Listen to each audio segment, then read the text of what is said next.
Hello and welcome back to my channel What If Deku 2.0. Join us as we delve into the realms of fanfiction and fantasy, bringing you the best stories and discussions. Today, we're kicking off part 9 of our series, What If Deku Unleashed God-like Power Surpassing All? If you enjoy this video, please give it a like and subscribe for more content in the future. The author of this story is DripBayless from FanfictionNet. All the relevant links are in the description. Feel free to say hello to the author on their profile. Now, let's dive into the fanfic. Less than a second after Izuku tossed Koda out of the line of fire, Muscular was on him with a fist ready to take the teen's head off. An orange barrier flickered into existence between them at the last second, but Muscular punched right through it, and Izuku barely had enough time to flash out of there and create some distance. Muscular did not let up, but Izuku was more than prepared, yellow flames flickering into green to meet the muscly fist. The shockwave that resulted when Muscular's fist collided with Izuku's shook Koda to his core, and he, against Izuku's direct orders, climbed up a rock formation to get a view of the battle. When he got there, he saw Izuku, burning a deep emerald with flecks of black interspersed across his body, meeting the villain strike for strike. It was almost mesmerizing for the boy. He had never seen such power on display, not even from Tiger, and that was the strongest guy he knew. However, while it looked like an even matchup from Koda's inexperienced eye, it was far from even in actuality. Izuku was meeting Muscular's deadly flurry with a furious burst of his own, but he was pushing his green flames to their limit just to match the man's power, and each time he did, he felt the pain reverberate up his arms to a greater degree than the last. He wouldn't be able to keep it up forever, especially with the villain's seemingly insane durability, if the way he would practically eat the punches Izuku landed was any indication. It was time to switch things up before he overexerted way too early into the fight. Muscular must have caught on to Izuku's decision to pivot to something else, as his smile grew even more vicious, and he increased the intensity of his barrage. Izuku disengaged and flashed out of the way of a powerful punch that shattered the ground he was just standing on. Once he was far enough away, his quirk returned to its base form, and he blasted a strong wave of his vibrant fire at the villain. Muscular grinned and stood still, electing to take the flames head-on. That put Izuku on edge, and for good reason, as Muscular stepped out of the blaze with burns that were vanishing. Upon close inspection, Izuku noticed that the muscle fibers that were burned were quickly being covered by more layers of muscle. "You think I haven't been training in case I ever get to fight Endeavor, kid?" Muscular cackled before cracking his neck and launching at Izuku once again. "That shitty light show is way too weak to do anything to me." Backpedaling once again to avoid the newest charge, Izuku let violet fire engulf him before he sent a swarm of tendrils at Muscular with the goal of restraining him long enough to knock him out with the greenest right hook he would be able to muster. However, barely a moment after the vine-like flames ensnared him, Muscular snapped out of his bindings with his raw strength and sent a mocking smile to the teen. "I hope that's not all you got, kid," he challenged before dashing for him once again. Izuku cursed and pulled green flames to his legs as an orange platform formed in front of him, and he used it as a springboard to launch himself into the air directly above Muscular as the villain smashed right through the horizontal platform. The momentary distraction was all he needed to rain down purple spikes at the villain, stabbing into the fibers of his muscles and even breaking through some sinew. Muscular snapped his head up to face Izuku with a wild, rabid grin while he was seemingly locked in place, and he spotted a final spike headed straight for his face. Fortunately for Muscular and unfortunately for Izuku, he ripped his right arm out of the spikes that were trapping him and grabbed the oncoming missile before it could hit its mark. "Trying to take my good eye out?" he commented with a hearty laugh as he yanked Izuku down to him with the spike. "You raggedy bitch." The bitch was punctuated with a bone-shattering punch to Izuku's face that sent him careening into the wall with a loud crash. Koda was now becoming worried for Izuku. Muscular had turned the tide of the fight and was now putting the teen in a bad situation. before he could do something stupid like calling out to Izuku and revealing his position. Though, the teen dragged himself out of the crater and sent the most defiant glare that Kota had ever seen to the bloodthirsty villain. "You punch like a bitch," Izuku spat along with some blood in a manner that made Mirko's ears twitch in her living room. "Hell yeah, I knew you'd be tough, but this is incredible," Muscular practically cackled, and he threw himself back at Izuku once more. Izuku, meanwhile, ignited a bright crimson when the fiend approached. It didn't slow the man's charge, but that was okay. If his base flames weren't enough, he'd just turn up the heat. The man would learn not to play with fire one way or another. Izuku narrowly dodged another devastating swing and responded by slamming his palm into the man's freakish chest while funneling as much of his red flames as he could into his palm, unleashing a hellish, red inferno onto the villain. He kept the red flames going to ensure he burned through the thick layers of muscle until there was nothing left to burn. But a thick, bloody arm snatched him by the skull and tossed him into the air to backhand him back into the wall. Like a demon walking right out of the fires of hell was a burned and bloody Muscular sporting the same unhinged grin. The sight was grotesque. Blood poured down the man's burned and blackened muscle fibers, many of which were hanging off of him and swaying in the breeze. Even so, he was still standing and had more than enough muscle left on him to fight as viciously as he liked. "So much blood. You really are something, kid. I have no idea what the boss wants with you, but we need to do this again if you're still alive afterward." More muscle fibers began to sprout to cover up the ones that were burned to a bloody mess or otherwise damaged. But the act was taxing and ultimately finite, and Muscular knew it. He stomped up to the battered teen that was trying to pry himself from the stone, and he yanked him out of the wall and dropped him to the ground like a discarded toy. "All right, kid, it's been fun, but I've still got a job to do." "Go FCK yourself," Izuku spat alongside more blood at the villain, and he was rewarded with the man grabbing him by the throat and holding him off of the ground in a chokehold to alleviate the boy of the shackles of consciousness. "That's the spirit, defiant to the end," Muscular laughed. "I love it." His laughter was cut short when a jet of water slammed into the back of his head, and he turned an aggravated eye to who he knew the offender to be. Izuku, meanwhile, went completely pale. "You must be really eager to die, brat," Muscular growled, but Kota stood his ground. "Let him go," Kota screamed through tears. "Why are you still here?" Izuku strangled out as best as he could.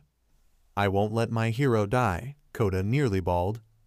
"He won't, but you will, and he'll get to watch," Muscular growled as he made to approach the boy with plans of beating him to death while forcing Izuku's eyes open to witness the entire thing. Time just about slowed down for Izuku as the weight of the situation set in. He was in no position to fight off Muscular and keep Kota alive at the same time, at least not as he was right now. Fortunately, he wasn't yet out of options. He had more left in the tank, but it would require him to funnel 100% of his quirk's power, and that would certainly break him in his weakened state, not dissimilar to the way it did at the sports festival. Still, there was no way in hell that he'd let this monster touch Kota. If he had to break his body into millions of pieces to take him down, that's exactly what he'd do. With that decided, he reached into his quirk and fished for every single color he could grab, including the blue and black flames for good measure. Melding them together the same way he did in his battle with Shoto, he attempted to combine the powers of his flames into one unified burst of strength. Then it all snapped into place, and Izuku felt both the heat and the power rushing through his veins. His kaleidoscopic fire ignited around him in Muscular's grasp, but the flames were substantially more intense than normal. Muscular was taken by surprise by the sudden heat, but the fist that slammed into his face and launched him away was an even greater surprise. The punch was so hard, in fact, that it broke his nose, knocked a few teeth loose, and sent him sailing over a bewildered Kota and smashing into the wall. This was it. Second gear was in his grasp once again, and the power felt absolutely incredible. Faster than lightning, a purple tendril snapped out and yanked Kota away from the battlefield and far behind him before the boy even knew what was happening. Muscular pulled himself out of the wall and stared at Izuku in shock, and that shock soon turned to excitement. "You're just full of surprises, huh? I gotta thank you, kid. This is the most fun fight I've ever had," Muscular exclaimed with glee. Izuku's only response was to flare his flames and unleash the full breadth of his power, igniting a massive pillar of mosaic inferno for the entire forest to see. The slits in his forearms that he had noticed the day prior were open and venting both smoke and even more fire. The threatening, green glow of his eyes was like a challenge to the villain, and he met it head-on with as much force as he could while Izuku did the same. The two met once more, flurries of fists duking it out once again like they had earlier. But the story was very different this time around. Muscular was having quite a bit of trouble keeping up.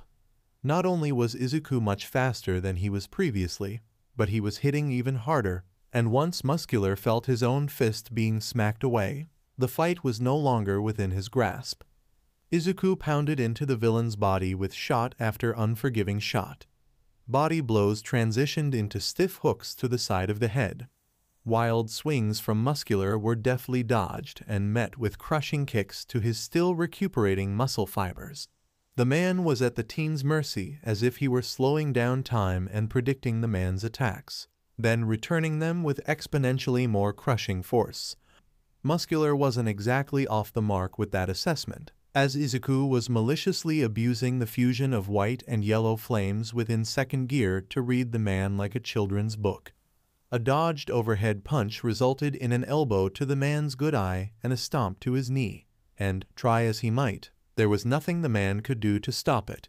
He certainly did keep trying, though, as he threw a desperation punch that Izuku practically vanished out of the way off, reappearing in the air beside his head and twisting into a hard kick to the noggin that sent him back into the wall. Meanwhile, Kota couldn't be any more beside himself. He had just been tearfully watching Izuku do nothing but survive against Muscular, and now he was tearfully watching the teen open up the freshest can of whoop-ass he had ever witnessed in his 5 years of existence. He didn't know what to do besides excitedly root the boy on to take down the monster that had slain his parents. Muscular, on the other hand, was not feeling nearly as excited. The fight had started out fun, but now that he was losing, it wasn't fun anymore. He reached for his pocket to grab the trigger that Shigaraki handed to them all in case they needed help taking down this damn teenager in particular, and now Muscular knew exactly why. But he couldn't get a hold of anything before he was ensnared by purple tendrils. He tried to snap out of them like the last ones, but these wouldn't budge. Before he could move another muscle, he was yanked out of the crater and lifted into the air before being slammed face first into the ground. That action was repeated 3 more times, each slam being stronger than the last, before he was flung off of the edge of the cliff entirely. He was still bound, though, so he didn't fall to his death at the forest floor. But he wished he had when Izuku used the centripetal force to slam the man back into the wall on the other side of the clifftop. The tendrils finally unbound, but Muscular was afforded no time to shake the stars out of his vision as the tendrils became elastic with spiked tips that anchored into the ground and wall on either side of him. And Izuku bungeed himself right to the man with a monstrous dropkick to his face. Muscular, barely hanging onto consciousness, grabbed a hold of a handful of trigger vials and stabbed them into his thigh outside of Izuku's notice. Izuku, meanwhile, sought to finish the villain off and leveled a hard punch to his face that, boosted by a burst of fire from the vent in his arm, drove the man deeper into the wall. Another boosted punch followed, and then another came after that. Finally, Izuku poured his energy into one final strike that would put the villain down for the count, slamming his fist into Muscular's chest and unleashing an explosion of heat and vibrant color that bathed the teen in a victorious mosaic with an even more victorious war cry. The villain laid motionless in the wall with a vacant expression, and Izuku stumbled away from him as his flames finally dispersed. He fell to the ground in an exhausted heap, and Kota picked his jaw up from the ground to rush over to his side. The exhausted yet victorious grin the teen sported through closed eyes brought even more tears to his own. "You did it," Kota choked out. "You actually won." "I told you," Izuku breathed out with one eye open to gaze at Kota. "It was never a matter of whether or not I could. I was going to protect you, because that's what heroes do." And the dam broke. Kota was actively bawling at Izuku's side while the teen was giving his best attempt at comforting shoulder pats with the little energy he still had. It didn't help that everything in his body was sorer than he had ever felt, but it wasn't so bad that he couldn't sluggishly move around if necessary. What really surprised him, though, was that he didn't feel anything to be broken, and his heart wasn't giving him fits. Pushing his quirk past its limits under normal circumstances was dangerous because of the damage he'd do to his body, so he expected second gear to compound that exponentially. But that wasn't the case for whatever reason. He'd really have to investigate. A groan from the crater that Muscular was implanted in snapped both of their attention to the now twitching villain. Izuku immediately sat up, despite his body's protests, and put himself between Kota and the violently convulsing villain. Izuku went alight again when the man pulled himself out of the crater, but his flames were nowhere near second gear, and that showed when the villain ruthlessly punched him across the clifftop, sending the teen bouncing along like a skipped rock. Kota had legitimately pissed himself. Muscular was back on his feet and his muscle fibers were squirming and undulating in a sickening manner. Meanwhile, the man's eyes were wide and unfocused, and he was drooling, indicating that the man was as far from conscious as a villain hopped up on way too much trigger could be while still functional. He was acting on pure instinct, and that spelled doom for the frozen child. Izuku wasn't fast enough to do anything. He could barely move in any meaningful way as it was.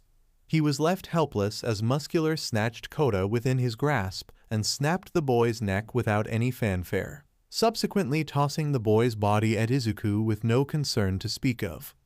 Izuku fell back to the ground with Kota's limp body in his arms. His eyes were wide and locked on the lifeless form of the boy he promised to protect. He couldn't protect him. He failed him. Kota was dead, and Muscular killed him. Muscular killed Kota's parents, and then he killed Kota. Izuku was supposed to protect him, and he failed. Izuku failed. Izuku failed and Muscular killed him. Izuku failed and Muscular killed him. Izuku killed him. An explosion of black fire engulfed the green head, quickly knocking Kota's body aside and out of the line of fire as he stood. Izuku was bathed in black flames that burned hotter than hell itself. Not that the villain running on pure adrenaline and quirk boosters could actually notice. However, his eyes burned with a quantity of pure hatred that pinned even the absent-minded Muscular in place for a moment. The moment passed, though, and the man began his slow stumble towards the imminent danger before him. That stumble became a steady trek, and that trek soon became a gallop with intent to kill. Izuku held his bleeding arms up and pointed his palms at the approaching monster. Burn. With one simple word uttered, Izuku unleashed a wave of pitch-black fire at Muscular and engulfed the man in the blaze. He tried to fight through it, but that battle only lasted seconds before he fell to the ground in a defeated heap. The ungodly heat of the flames quickly burning through his muscle fibers and eating away at the man's actual body with extreme prejudice. Izuku watched the life leave the mostly vacant gaze of the villain as he was overtaken by the black fire. A few long seconds passed as Muscular's body was reduced to nothingness, and the black flames that had long since destroyed Izuku's shirt and were eating away at Izuku's skin finally died out. He stared down at the pile of quickly evaporating blood, sinew, muscle fibers, and mostly ash that was once a human. A storm of competing emotions raging within himself all the while. He turned his gaze back to the body of Kota, and he put all of those thoughts aside before slowly approaching where the boy lay. He knelt and gazed down at him with a morose combination of shame and regret. He reached out to touch him, but the bloody state of his hands and arms gave him pause. Soft, pink fire bloomed on his burns, doing what they could to keep them from bleeding over the boy for what he had to do. He reached for the boy's neck, and he shared the pink flames with the body to reset the damage Muscular did. When Kota's spinal cord was realigned, Izuku felt the exhaustion begin to overtake him. The corners of his vision were darkening, but he fought through it. The job wasn't finished, and he wouldn't allow himself to die until it was. With a heavy sigh, Izuku's hands became engulfed in the sapphire flames of the Shinigami, and he held them over Kota's body. Immediately, he felt the cold, overbearing presence of death hanging over him, but he ignored it and soldiered on. The job wasn't finished. He placed his hands onto Kota's body and spread the blue fire across the 5-year-old, hoping to accelerate the process. He had never done this before and hoped to never have to in the first place, and he'd hopefully never have to do it again. Whether that be because he wouldn't need to or because he was dead, it didn't really matter to him. He ignored the invasive chill that overcame his body as he worked. He ignored the almost human-sounding whispers in his ears that were so frighteningly deep within the uncanny valley. He pointedly ignored the specter that he could just feel watching over his shoulder with its horrifying grin. After 10 seconds of maintaining the sapphire flames amidst the coldest sweat he had ever experienced and his vision nearly leaving him entirely, he felt it. It was faint, but he felt the boy's heartbeat. He killed the flames and lifted his hands off of him, and as if on cue, Kota sat up with a deep gasp and frantically looked around. When his gaze settled on the awful-looking form of Izuku, his breath hitched. Izuku sent him a soft smile that he hoped looked less frightening than he imagined a smile from a horribly burned man would. "Welcome back to the land of the living, Kota," was all he could manage before darkness took him. Mainta was afraid. Actually, afraid didn't even begin to cover the extent of the pure terror he felt deep in his bones. He and Ojiro were partnered up for the test of courage and going through the forest when the League of Villains struck. They were far enough away from the plume of knockout gas to not be affected, but that didn't mean they were safe. They could see the pink miasma in the distance, as well as hear a ferocious roar reverberate through the trees from the opposite direction. The announcement from Mandalay only confirmed the short boy's fears that the super-secret location of their training camp had been compromised. Mainta and Ojiro were prepared to follow instructions and make a beeline back to camp. But before the two could make it very far, Ojiro grabbed Mainta by the arm and yanked him out of the way of a chain that pierced the ground the boy was just occupying. "Good instincts, Tail," came the aloof, somewhat mocking praise of a man stepping into view. Mainta was nearly shaking in fear when the tall, lanky form of a redhead wearing a red leather jacket presented itself to them. "Either of you happen to know where Midoriya is?" the man asked rather dully with an equally bored gaze to match. As if Mainta couldn't feel any more petrified. Not only had villains attacked their camp, but they were hunting down his friend, his newly confirmed friend that inspired him to start being a better man. This was bad. "I take it your silence means that you don't know," the man drawled just as unenthusiastically. "We're not selling him out," Ojiro growled from beside him and entered a fighting stance, his tail ready to strike and defend against any attack the man would levy at them. Kusari sighed. "It'd be a lot cooler if you did." Ojiro remained resolute, but Mainta was having a crisis. His fear was warring with the newfound drive to improve that Midoriya helped him discover. He didn't want to engage with the villain at all, especially against direct orders from Mandalay to fall back. But he also knew that the villain wouldn't just let them go if they went to the trouble of attacking their isolated training camp, and he for damn sure wouldn't sell Midoriya out to them. Mainta took a shaky breath, and a look of determination set in on his face as he reached for the balls on his head. Kusari only shook his head in a show of disappointment, though he was secretly amused at the display from the two students.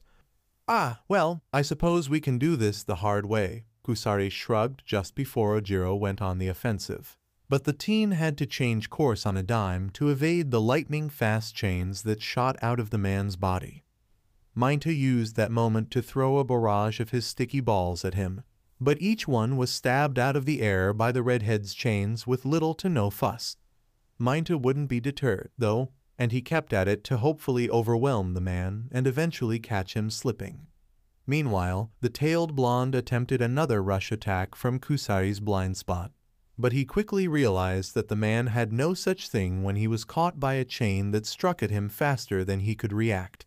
The chain wrapped around his tail and slammed him to the ground with a sickening thud. All the while another bevy of chains struck at the frantically dodging Mainta, who was bouncing between the discarded balls to evade the pointed chains. Unfortunately, he couldn't evade them forever. He was inevitably nicked in the side by a chain, and the chains themselves appeared to momentarily pause and then become even more voracious when the boy's blood was drawn. Evasion was impossible from that point on, and Mainta quickly found himself ensnared and slammed into a tree. "I really only need one of you alive to get the information I need," Kusari said in a tone so devoid of concern that it sent chills down Mainta's spine. The man's bored, violet gaze flickered to Ojiro as he was struggling to get back to his feet after having the wind knocked out of him, and a chain shot out of his back and wrapped around the boy's neck. Mainta tried to get up to intervene, but another chain shot out of the man and stabbed into Mainta's leg. "You stay right there," Kusari ordered against the pained screams of the boy, and his eyes returned to the blonde that he was currently strangling with his quirk. "A little more of this should make you more suggestible to tell me what I want to know." Kusari was expecting the boy to do one of two things: remain defiant and succumb to asphyxiation, or give in to his desire to live and reveal the whereabouts of his classmate. Either option was fine by him, as he'd just move on to the shorter boy if this one died. What he wasn't expecting was for the blonde to release his grip from the chain around his neck to plant the tip of his thumb onto his forehead and stick his index finger in the air. Kusari's eyes went wide at the very familiar gesture, and he immediately dispersed the chain and dropped the boy to the ground. Ojiro hacked up a storm as the oxygen was finally returning to him. He gazed up at the man who was holding the same gesture to his own forehead, and the blonde nodded in confirmation. "You're MLA, too?" Kusari nodded before narrowing his eyes. "I didn't think there were any spies within UA." "I'm not official, but my parents are loyal to the cause," Ojiro hastily clarified upon the man's narrowed gaze before he returned to massaging his throat. "I was desperate, so I took a shot in the dark to see if you might have been a comrade." Kusari coldly stared at him while he internally assessed if he should just kill the boy there and then. If he was telling the truth, there wouldn't be any need, and the MLA could worm itself into the premier hero school in the nation. If he was lying to save his life, then he chose a very strange and specific lie to use, and there wouldn't be any way that he'd know their salute. "You took a rather lucky shot," Kusari finally spoke, and Ojiro lost much of the tension in his body when he saw the man somewhat relax. "Please, don't blow my cover," Ojiro requested while continuing to massage his throat. "A little late for that," Kusari chuckled darkly while motioning to the wide-eyed Mainta. The boy was utterly gobsmacked from his spot against the tree. Ojiro was a spy. He was working with villains. Was he the reason the villains found their camp? So many questions were running through his mind at the insane development. "I'll take care of him," Kusari said when Ojiro gasped at the possibility of his cover being blown. "Him knowing about me is more dangerous than him knowing about you." Mainta didn't have any more time to think before a chain fired out of the man's stomach and stabbed him in the chest. Kusari made sure to hit him just far enough on the left side of his chest to ensure he impaled the boy's heart and minimized his chances of survival. The look of shock and horror on the boy's face, coupled with the blood dribbling down his chin, almost drew a smile to the redhead's face, and he lifted the boy into the air with the chain and launched him deeper into the forest. "Even if that wound doesn't kill him immediately, he won't live for very long after that landing," Kusari noted before turning to Ojiro. "His death might complicate things at UA, but it won't be enough to compromise you." Ojiro shakily nodded, rather blindsided at having witnessed the man kill his classmate right in front of him. Kusari continued staring at him, though, and his blank, violet gaze was even more unnerving to him. Before he could say a word, A chain shot out of the man and wrapped around his neck once again, lifting him off the ground as he squeezed. For the sake of appearances, it's probably better if you were roughed up and unconscious, Kusari observed in an equally blank, pragmatic tone. Ojiro struggled against the chain around his neck, but more chains sprouted and wrapped around his arms, legs, and tail to completely restrain him. "Don't make this any harder, recruit." As he said that, chains crept out of his upper arms and wrapped around his forearms and fists. "Let's hope you." He slammed a chain-covered fist into Ojiro's kidney. "Don't become." He slammed his other fist into Ojiro's other kidney. "A liability." He punctuated the last words with a hard punch to the boy's ribs, and the teen was barely hanging onto consciousness by a thread. "Because we'll see each other again if you do," he finished before performing the salute with a smirk. "Welcome to the fold, Tail." When the boy had finally lost consciousness, he dropped him to the ground like a sack of potatoes. As he turned to leave, a vibrant pillar of colorful fire ignited on a clifftop in the distance, capturing Kusari's attention. "Huh, that's a call to action if I've ever seen one," the man commented. "Guess we know where the target is." He placed a finger on the radio in his ear to call out to the rest of the Vanguard Action Squad and alert them of the development. "Our target's spotted on the nearest peak. I don't know who's up there with him, but he's definitely fighting. Who's closest to that location?"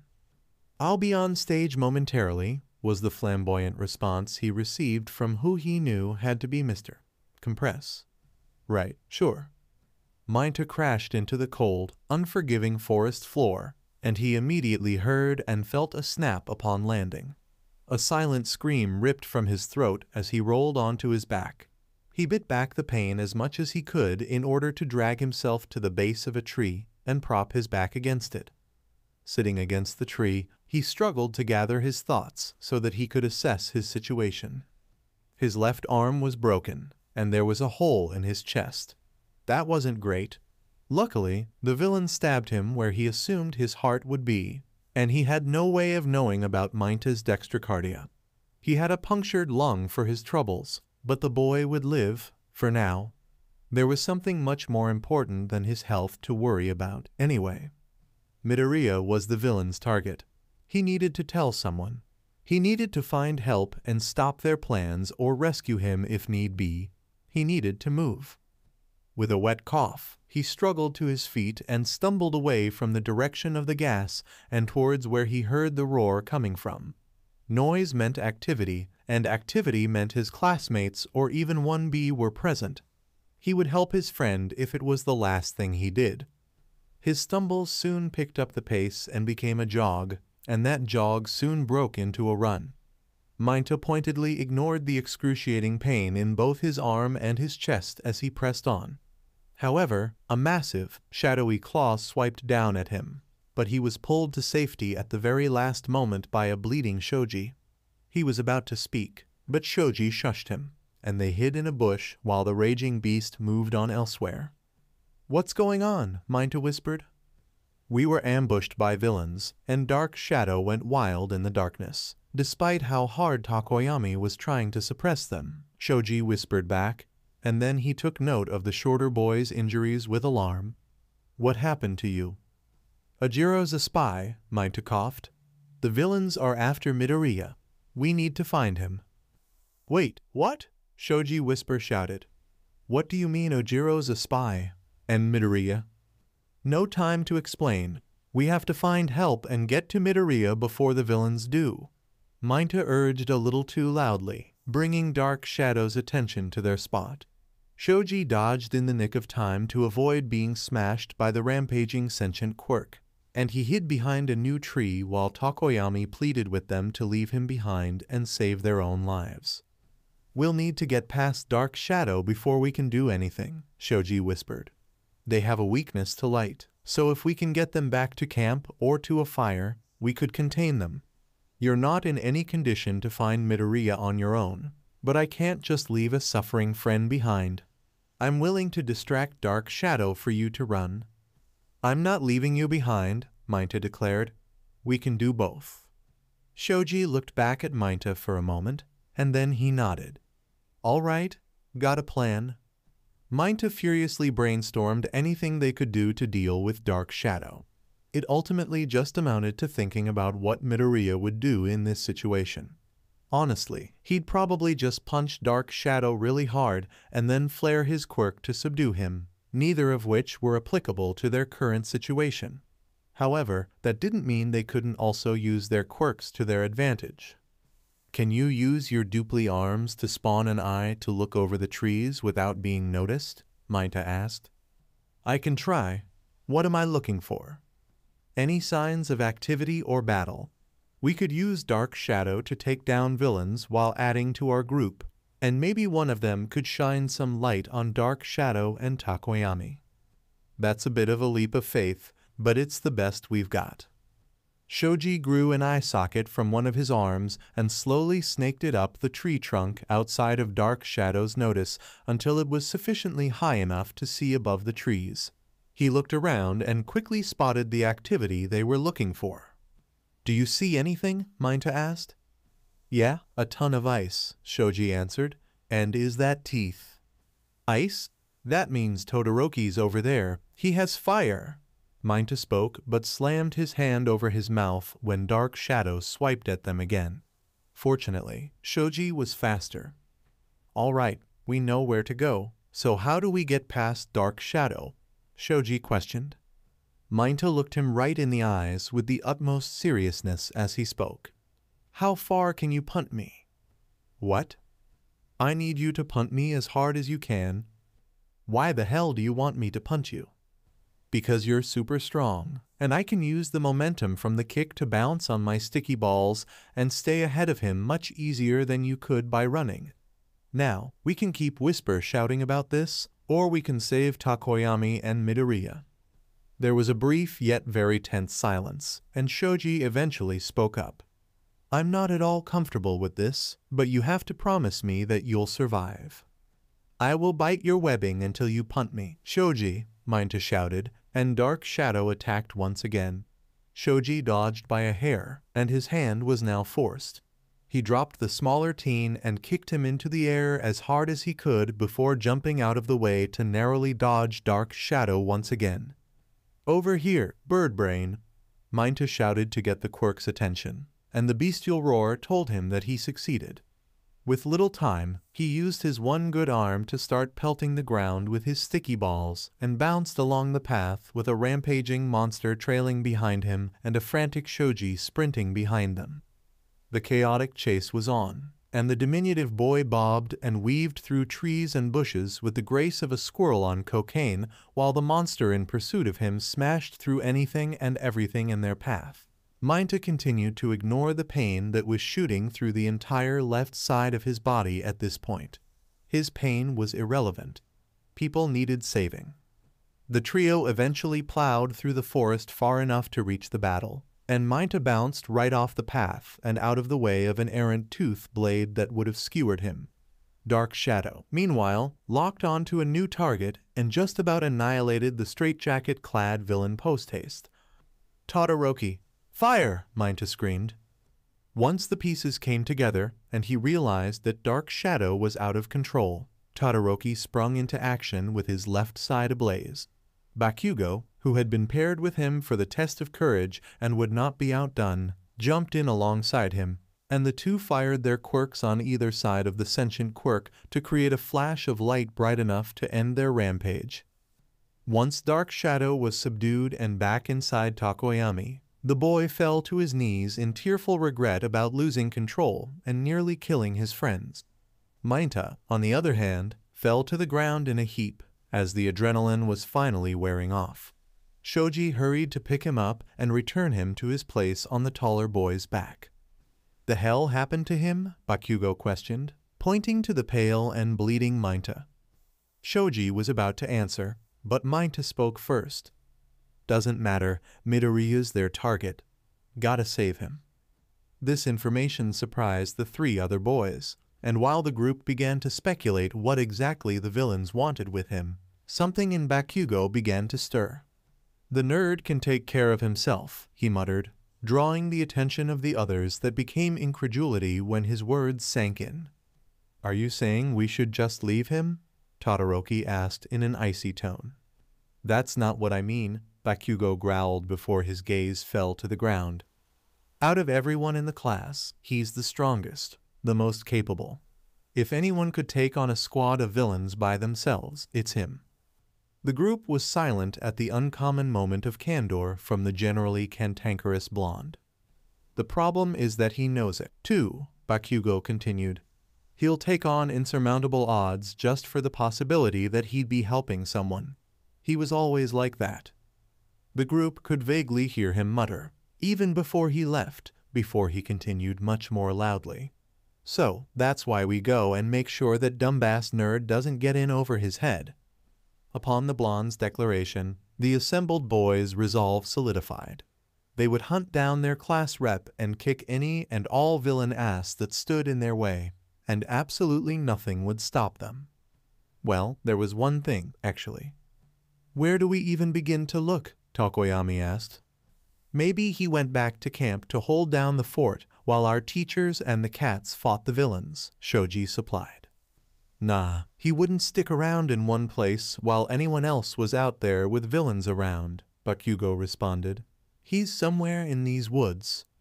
An eruption of pure blackness caught their attention, and they looked towards a clifftop in the distance to see a massive, unsettlingly black flame burning a void into the night sky. "There's no revelry in that darkness," Tokoyami muttered. "Is that?" Todoroki began, just as unsettled as the others. "Yeah, that's him," Bakugo confirmed with a cold sweat, recognizing that blackness and the overwhelming feeling of danger that came with it from when it was directed at him as merely a spark in Izuku's eye. "He is pissed. We need to get there, now." Without another word, the group shot off in the direction of the black flames just as they appeared to die down, but that wouldn't stop their charge. They would get to Izuku before anyone else did. Ochako was not having a good time. She and Sue were together in the forest for the test of courage that had gone horribly wrong when the League of Villains showed up. Then, a crazy blonde with messy buns and a freaky respirator popped up from the ether and started lobbing knives around at them, and she wouldn't stop talking about blood and wanting to be friends with them, as if friendship involved cutting and drinking the blood of each other. To make matters even worse, they were explicitly told by Mandalay not to fight at any point, so they were stuck attempting to retreat while the crazy girl ravenously hunted them down and cut them off at every opportunity, both figuratively and literally.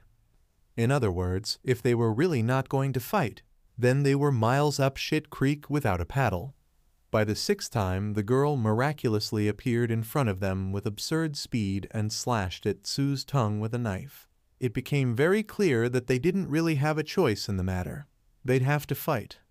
"This is such a fun game of tag, but I'm really running out of time," Toga lamented with a pout, and she grabbed one of the suction ends attached to her tank.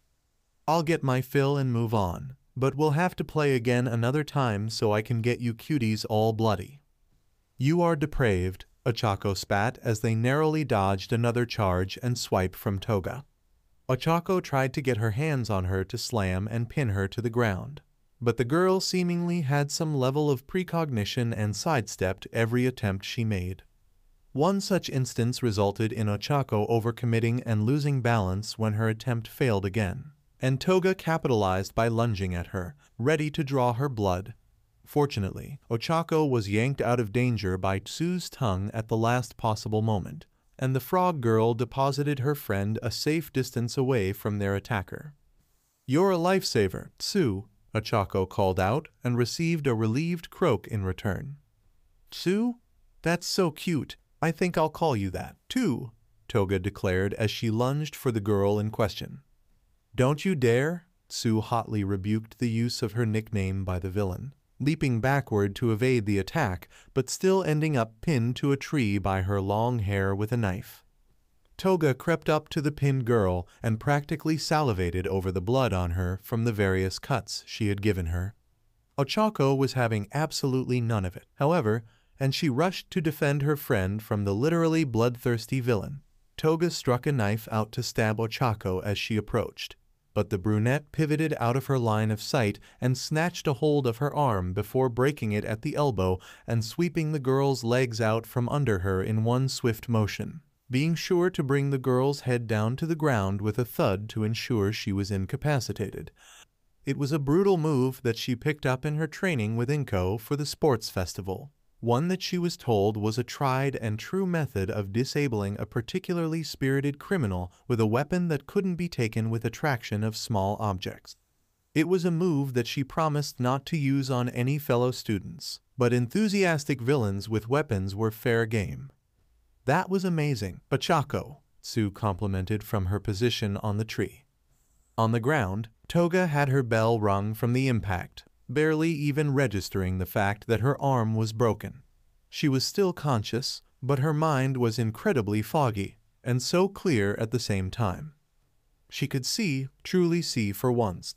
For however brief of a moment it would be, she could see beyond the haze of blood and finally touch reality once more.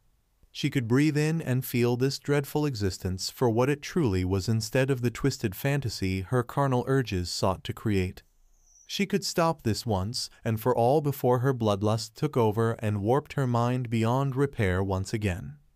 With Ochako still sitting over her and pressing her to the ground, Toga reached for the knife strapped to her thigh with her good arm and made to stab herself in the neck to put an end to her rampage and her suffering. But her wrist was caught and pinned to the ground by Ochako. "What the hell are you doing?" she incredulously shouted at the girl under her. "No, please, just let me die while I can still help it," Toga pleaded, tears pooling in her eyes as she struggled against Ochako's grasp to no avail. She could feel her lucidity slipping away again. She didn't want to be locked back in the void of her mind. She didn't want to be a prisoner in her own body anymore. She didn't want any longer to suffer from the horrible results of pretending her way into a cell of her own creation. She needed help. Ochako was severely taken aback by the utter anguish in her tone, and she watched the thoughts running through her mind be written clearly across her face. The panic, fear, disgust, and undeniable pain were plain to see, and she didn't like a single second of it. The girl was crying out for help, and Ochako heard it loud and clear. Before the brunette could think any further, she was wrapped up in Sue's tongue and yanked away from Toga just in time for two chains to pierce the ground on either side of the blonde. "Toga, Compress has collected Midoriya," Kusari informed as he stepped into view, alarming Ochako and Sue. "Time to rendezvous with the others." Please, just leave me," the girl sniffled as Kusari wrapped her up in his chains. "No can do, can't leave a comrade behind," Kusari denied, but his thoughts were far less compassionate. "Your story would make you an excellent martyr for the cause once Curious gets her hands on you. It would be a waste to lose you now." "What have you all done with Izuku?" Ochako demanded. Kusari barely spared the two girls a glance before the group of boys searching for Izuku entered the clearing as well. "No time for this," Kusari grunted, and he thrusted his palm out for a chain to shoot out of it and wrap around a tree branch, pulling himself off the ground and flinging himself into the trees to escape. Before the confused group of boys could say anything, Ochako bounded in his direction after him with Tsu not far behind her. "They have Izuku. We need to catch him," she shouted behind her, and the group immediately followed suit behind them. Kusari was bounding from tree to tree with pinpoint accuracy, his chains working in overdrive to keep launching him forward with the despondent Toga in his grasp. His trek back to the group was proceeding smoothly at first, but that didn't last. His attention was grasped by the sounds of small explosions behind him, and he glanced back to see a furious blonde propelling himself after him. "Where the hell do you think you're going, you bastard?" Bakugo shouted as he pushed to catch up with the fleeing redhead. Kusari cursed and tried to move even faster, but the blonde was persistent, maneuvering around the trees like it was child's play. Kusari spawned a few chains from his hip to wrap around his leg, and he briefly turned around to meet the angry blonde with a hard kick to the face that sent him rocketing back to the ground. He vaguely noted a long tongue catching the boy before he saw the massive glacier plowing directly through his path, and he just barely sprouted a bevy of chains from his back to evade the attack. He was about to pivot and return to his mad dash, but a sentient, bird-like shadow tried to swipe at him. Gritting his teeth in annoyance, he wrapped his hands in chains and struck them against each other as hard and as fast as he could to create a small spark. It was successful, as Dark Shadow wavered in surprise for a moment, and that was all the time he needed to pierce the quirk with several more chains and send them retreating back to Takoyami. "These kids are really annoying," Kusari growled before he resumed his trek at twice the speed, and the pursuing students redoubled their efforts to catch him. "Shoji," a weak, gravelly voice called from the tall boy's back. He turned around to see the even paler Mainta looking at him through half-lidded eyes. "Mainta, save your strength," Shoji began, but he was interrupted by the short boy. "Throw me," he requested. "What?" "Just do it," he urged. "Hard as you can. Trust me." Shoji was once again hesitant to comply, especially in Mainta's condition, but they were quickly running out of options and could use a Hail Mary. He swallowed his reservations and trusted the boy's plan once again, taking him into his grasp and launching him at the retreating redhead with as much strength as his 6 arms could muster. Dabai and Twice approached the rendezvous point after the fire user recalled the Namu they had brought along with them. There was a brief moment where he was certain he saw someone hiding in a bush, but he dismissed it and carried on with Twice. That was exceptionally fortunate for the student in said bush, Aoyama, who had been a complete emotional wreck since the attack began. The attack was his fault in the first place, after all. When Dabai and Twice arrived at the rendezvous point, they were joined by a hobbling, clearly distressed Mr. Compress. "The hell happened to you?" Dabai asked the hobbling man. "A child punched me," Mr. Compress shouted. Twice winced. "Oof, that's gotta smart. You probably deserved it." "Midoriya?" Dabai asked with a raised eyebrow. "No, a younger sprout," he answered before retrieving a marble and tossing it to the ground. When it shattered, it revealed a terrified Kota scooting backward away from the villains. "Whatever," Dabai shook his head. "You have our target, so let's get out of here already. Kirigiri, it's time to give us a lift." Within moments, the misty man in question appeared and opened a portal for the 3 to leave through. "Spinner and Magni have already been retrieved." Just as he said that, Kusari landed in the clearing and tossed Toga into Twice's arms before turning back to face the direction he came. Within moments, a purple missile shot from the trees and slammed into Kusari's chest, barreling the two into Mr. Compress and knocking the orb containing Izuku out of his coat. The orb shattered, revealing a prone, badly burned Izuku. In that moment, the group of pursuers blasted into the clearing just as the Namu returned on the other end, and all hell broke loose. Kusari tossed Mainta away and leaped for Izuku's prone form, but he was shoulder tackled by Shoji and sent careening into the portal. However, before Shoji could grab Izuku, the Namu slammed into him and tried to hack him with a chainsaw that it spawned from its arm, but a massive explosion courtesy of Bakugo sent it away and through another open portal. "I got him!" Bakugo shouted to the others as he hefted Izuku's badly burned form onto his shoulders, and only then did he notice how awful the boy's injuries were. It shocked and infuriated him more than he could fathom. "I don't think so," Dabai interrupted with a blast of his own blue flames, not particularly caring if their target was hurt even more than he already was. He turned to see the youngest Todoroki child trying his damnedest to capture Twice and Compress with the help of the bird and frog kids, and he smirked. It would be so easy to kill him right then, but it wouldn't mean as much if Endeavor wasn't there to witness it and die alongside him. Bakugo, meanwhile, was dusting himself off from the attack and frantically looking for Izuku, and he caught the sight of Dabai hoisting the teen on his shoulder and strolling towards the portal. He would not have that for a second, and neither would Ochako, who charged at the man at the same time, both teens dead set on rescuing Izuku from their clutches. Unfortunately, Kusari chose that moment to poke back through the portal and shoot chains in their directions to hinder their advance, successfully cutting into the two in places and slowing them down just enough for Dabai to make it through the portal with Izuku in his grasp. Bakugo and Ochako frantically continued their relentless pursuit, fully intent on entering the portal themselves and stepping right into the lion's den if need be. And a last-second explosion to propel Bakugo forward, snatching Ochako with him along the way, accomplished just that. The two flew right through the portal just as it vanished, smashing into the counter on the other side and effectively reducing Dabai and Kusari to bowling pins. Tamura looked up from his handheld console and turned a bemused gaze to the scene from his seat at the bar. And it was only quick thinking from Kurogiri by opening a portal underneath them that saved their base from being compromised. Ochako caught a glimpse of a wall stocked with bottles of alcohol and the still unresponsive form of Izuku beside her before the darkness of the warp gate engulfed her, and the two pursuing teens were unceremoniously deposited back in the clearing with their classmates.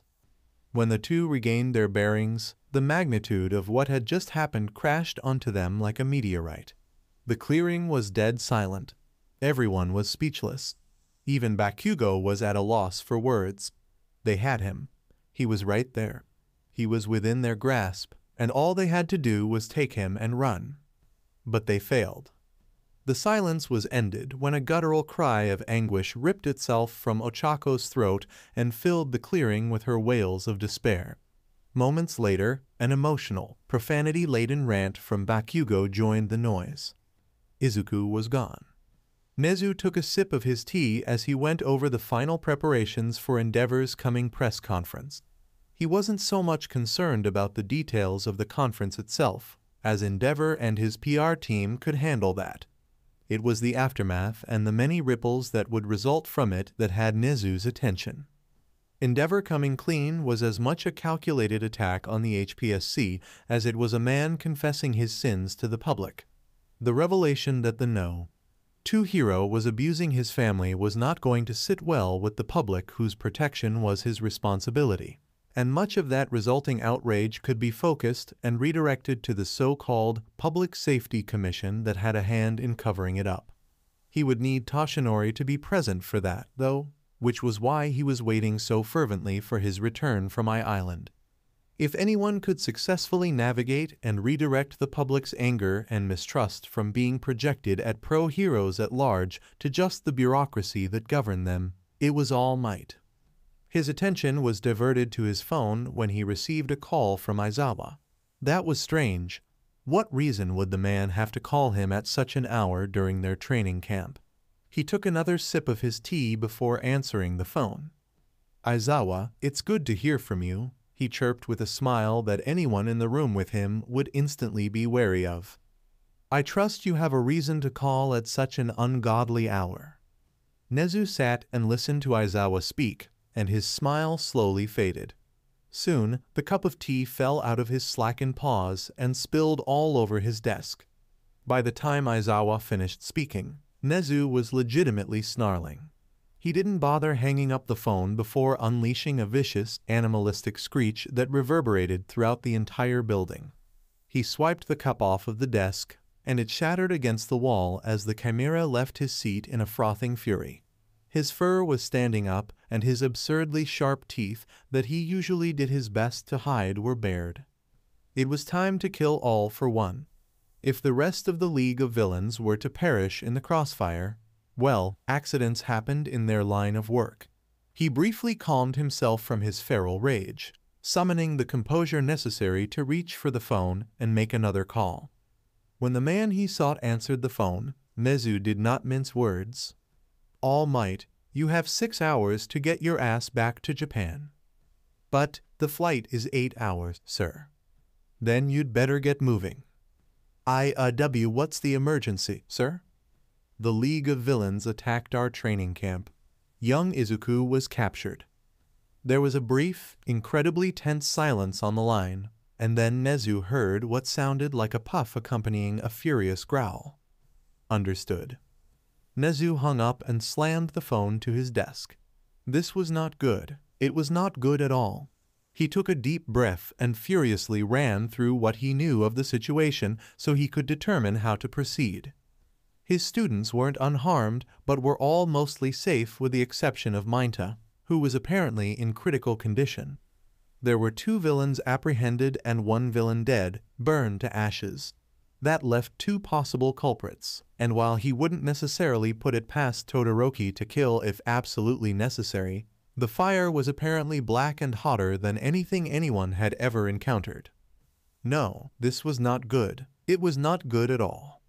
Another villain death was not what that boy needed, neither for his mental health nor his public image.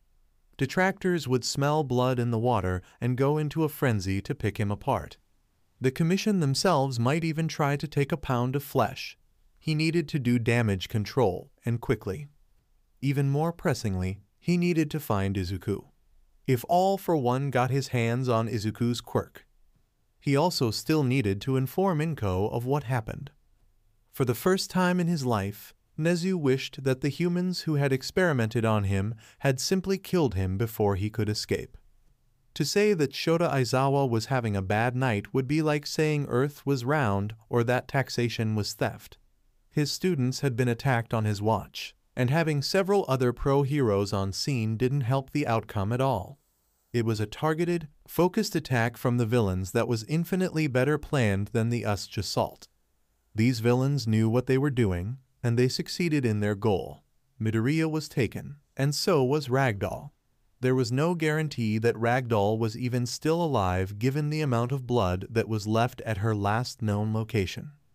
More than anything else, his students were put in danger. They were training to be heroes, and he was hard on them to strengthen their resolve and prepare them for the horrors of the profession when they finally went pro. But that didn't mean they were ready to be exposed to those horrors so soon. They were heroes in training, but they were still just kids, just like he was when Oboro was killed. No, there was no use ruminating over another failure of his. He already had this one to deal with. He sighed and leaned on the wall of the camp's main building while the students who weren't en route to the hospital gathered and comforted each other. "Mr. Aizawa?" he heard someone address him, and he took in the tall, roughed-up form of Shoji approaching with bandages around one of his appendages.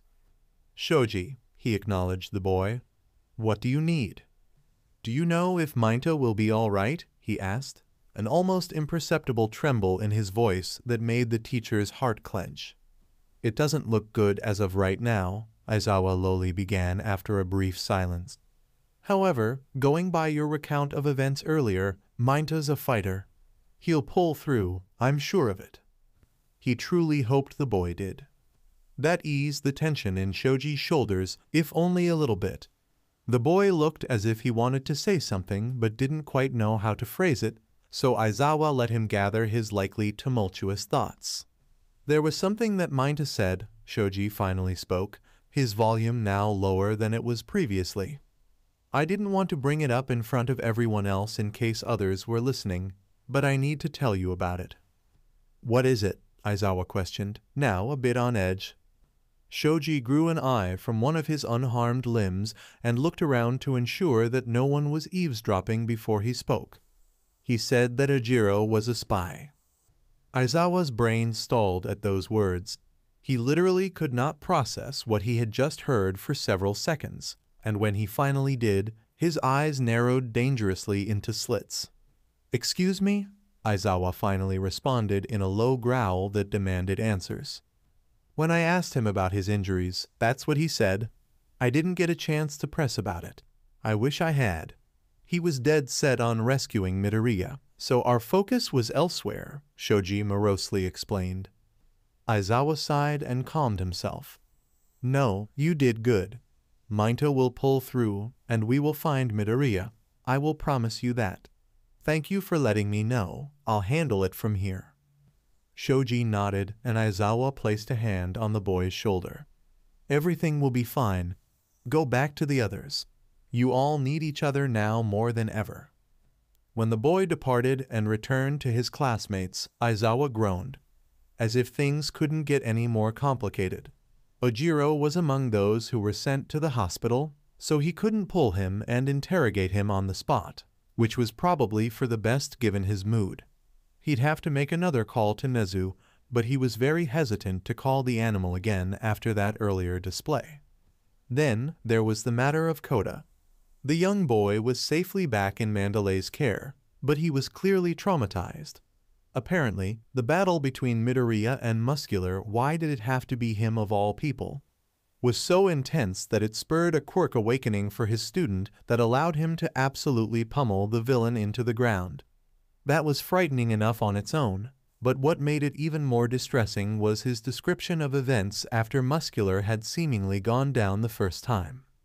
The man had risen from defeat as if he were a zombie, maybe under the influence of a secondary quirk or potentially trigger, upon which Kota said that he grabbed the boy by the neck and jerked, and then he felt nothing. He didn't see anything, either. It was just a black void according to him. Then it was over as quickly as it began, and he felt fine, but Midoriya was bleeding and badly burned. However, it was Midoriya's final words that stuck with Kota: "Welcome back to the land of the living." Kota didn't know what that meant and was still trying to make sense of everything that had happened, but he wasn't likely to any time soon. Those words, though. Aizawa did not want to think about the implications of that statement, nor would that statement ever see the light of day for Midoriya's sake if he had his way. It only made finding him an even higher priority than it already was. A few days had passed since the attack at the training camp, and many of the students who were sent to a nearby hospital were still admitted. One of those students was the unconscious, heavily bandaged Mainta hooked up to machines to assist with his breathing. The boy needed emergency surgery to address his collapsed lung and broken arm as well as the blood loss. He was currently stable, fortunately, but he would likely remain in the hospital for some time. That was enough to ease Shoji's mind significantly, and he spent much of his time sitting by Mainta's bedside when he could. Admittedly, he didn't think much of the boy when they met and still hadn't up to that point. He was smart and crafty, but he was also an unashamed lecher, which may have put his craftiness in a less ideal light now that he thought about it. He'd agree that Midoriya phrased it the best in their little talk. He knew that he shouldn't have eavesdropped, but his curiosity got the better of him. He was pleasantly surprised with what he heard, but he opted to wait and let the boy's actions speak for him. Well, they certainly did a few nights later. He'd generally call himself a decent judge of character, so he was happy to be proven wrong in this instance. He'd also say he was a rather forgiving person. Having a heavy mutation like his, he sorta had to be. Otherwise, he'd run the risk of succumbing to hatred and losing himself. He was glad that he had classmates and friends to depend on and make his life worth living. It may have been a bit melodramatic, but it was nice to confirm that he wasn't alone any longer after many of the darker moments he had experienced in his life before Yua. And yes, he very much considered Mainta a friend. He didn't see that changing any time soon. Wana had been through quite a lot already, but this event, should everyone make it out all right, would likely solidify a bond that would take something rather earth-shattering to dismantle, such as the possibility of one of them being a traitor. He would keep a few pairs of eyes on Ojiro. In the room across the hall was nothing but chaos. Setsuna Takage was doing her very best to calm down the raging monster before her, and it was taking all of her strength to mollify said raging monster when she came across a clip of some dime, a dozen talking head bad-mouthing their friend. For context, the news about the attack on training camp spread and quickly garnered a ton of media attention. If that was the end of it, Setsuna would have been grateful. However, life wasn't so gracious. The real issue was that Izuku Midoriya had been kidnapped, and that, too, garnered a ton of media attention. For whatever reason, a lot of people had quite a bit to say about the situation beyond the optics of a hero student being kidnapped by villains. It was so odd that pundits had so many takes about her friend specifically in reference to being around villains, both positive and negative. She knew he was somewhat famous, but the way his fucking kidnapping was becoming sensationalized to all hell seriously bothered her. Yui Kodai, on the other hand, was handling the situation significantly worse. Setsuna, fortunately or not, was knocked unconscious by Mustard's gas attack, so she was indisposed for the whole situation. Yui, on the other hand, was able to get a gas mask from Yaoyorozu and stayed conscious for the whole ordeal. However, she didn't truly think that she made use of the advantage. The girl did everything she could to find and protect her unconscious classmates, but unlike Kendo, Tetsutetsu, and Oase, she didn't see any direct combat. Someone who undoubtedly did see direct combat, however, was Izuku. She knew he had once she saw the brilliant beacon of colorful fire shining above the camp.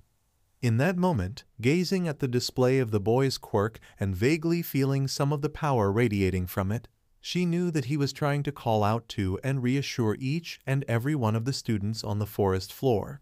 She could feel him telling her and everyone else that everything was going to be okay. But it wasn't okay. People were hurt, Izuku was gone, and some people were laying the blame on both UA for not protecting its students and Izuku for being a villain sympathizer, whatever that meant. The fact that one of her friends was kidnapped by villains who were trying to kill them, and then some pompous asshole with a shitty toupee could get on live TV to blatantly spout lies about him nearly made Yui punch through the hospital room's TV. Just because he wanted to help people who society left behind didn't make him a goddamn villain sympathizer. Setsuna agreed and didn't exactly blame her for her outburst, but destroying the TV was a bill they didn't need. "I can't stomach this," Yui growled, the sight of the scowl on her normally stoic face so alien to her green-haired friend. "Izuku is out there somewhere probably being tortured or worse, and here we are sitting around with our thumbs up our asses waiting for something to happen. I refuse to do that again." She knew it was irrational, as keeping her classmates safe was every bit as heroic as fighting the villains directly, but she couldn't help but get down on herself for not doing more. Maybe she could have assisted Kendo and Tetsutetsu against the villain spreading the gas, taking him down more quickly and giving more time to potentially prevent Izuku's capture. She didn't even know he was their target, but she still should have been able to do something right. Right? The way Yui began to shake was starting to alarm Setsuna. She quickly closed the distance and wrapped the girl in a hug. It was clear that the weight of the situation was hitting the normally unflappable girl hard, and it was drawing out an expressive side of her that she wouldn't normally display so openly. Adjacently, this might have been the most Setsuna had ever heard Yui speak in one sitting. It was almost unsettling. "We have to do something," Yui spoke when she had begun to calm down. "We have to find him. We have to rescue him. I'm going to rescue him." Setsuna pulled away and locked gazes with her friend. The resolve brimming in her cerulean eyes met the incredulity and worry in Setsuna's dark green pair. "Yui, this is insane," Setsuna stressed. "Have you actually thought about this?" "I'm going with or without you, Setsuna," Yui firmly declared. Izuku was her first friend at UA. Making friends was always difficult for her due to her generally reserved nature and rather stoic disposition. People were either intimidated, put off, or just stared at her for whatever reason. Izuku, meanwhile, readily accepted her with all of her eccentricities, and it didn't even take very many words from either party to forge a swift and strong bond. She'd forever appreciate him for that, and she wouldn't see him in danger if there was anything at all that she could do about it. "I know, and I'm in. Make no mistake," Setsuna assured. "I just need to know that you've thought about this for longer than 30 seconds. Would it matter if I had? My decision wouldn't have changed." "I figured," Setsuna sighed. "Still, a plan is necessary if we want to have a hope in hell of finding him. Where would we even begin to look?" Oase said that he assisted Yaoyorozu in putting a tracker on the creature the villains brought with them, Yui responded, and Setsuna picked up on where she was going. "We can start there." "You really think she'd help?" Setsuna asked. "It's worth a shot," Yui shrugged. The green head nodded and gave her friend a serious look. "We can't tell anyone in our class about this. Itsuka would strangle us with her big-ass hands. We'd probably deserve it. Still doesn't change my decision. Doing stupid things for the right reason, eh?" What the hell is it with you green heads and never letting me live that down? This means you're going to have Yaoyorozu make another receiver for you, doesn't it? Ida asked the trio of Ochako, Bakugo, and Shoto in front of him, while the rest of one minus a few, Toru and Jiro were still unconscious, and Ojiro and Aoyama were Mia watched on in tense silence. Funnily enough, they were in Yaoyorozu's room, and she was awake and watching the interaction in silence as well. What if it does? Shoto asked. Did Hasu mean nothing to you? Ida followed up with a growl. Did it mean nothing to you? Shoto calmly challenged back. Ida clenched his teeth and tightened his fists. We should listen to what All Might said and leave this to the professionals. This isn't the time for us to get involved and potentially make things worse. FCK that, Bakugo growled, stepping forward to stare Ida down. I had him. He was in my grasp and all we had to do was run, and we still lost him. I'm not giving up that easily. We were in their lair, Ida, Ochako pleaded while motioning with her hands. We were this close to rescuing him. We can't just give up when we know where he is possibly being held. But, Ida began, but Ochako cut him off with fire in her eyes. I am not standing by while my best friend is rotting in the hands of villains. I refuse. He'd do the same for us. He has done the same for us, Shoto added, twisting the knife even further into Ida.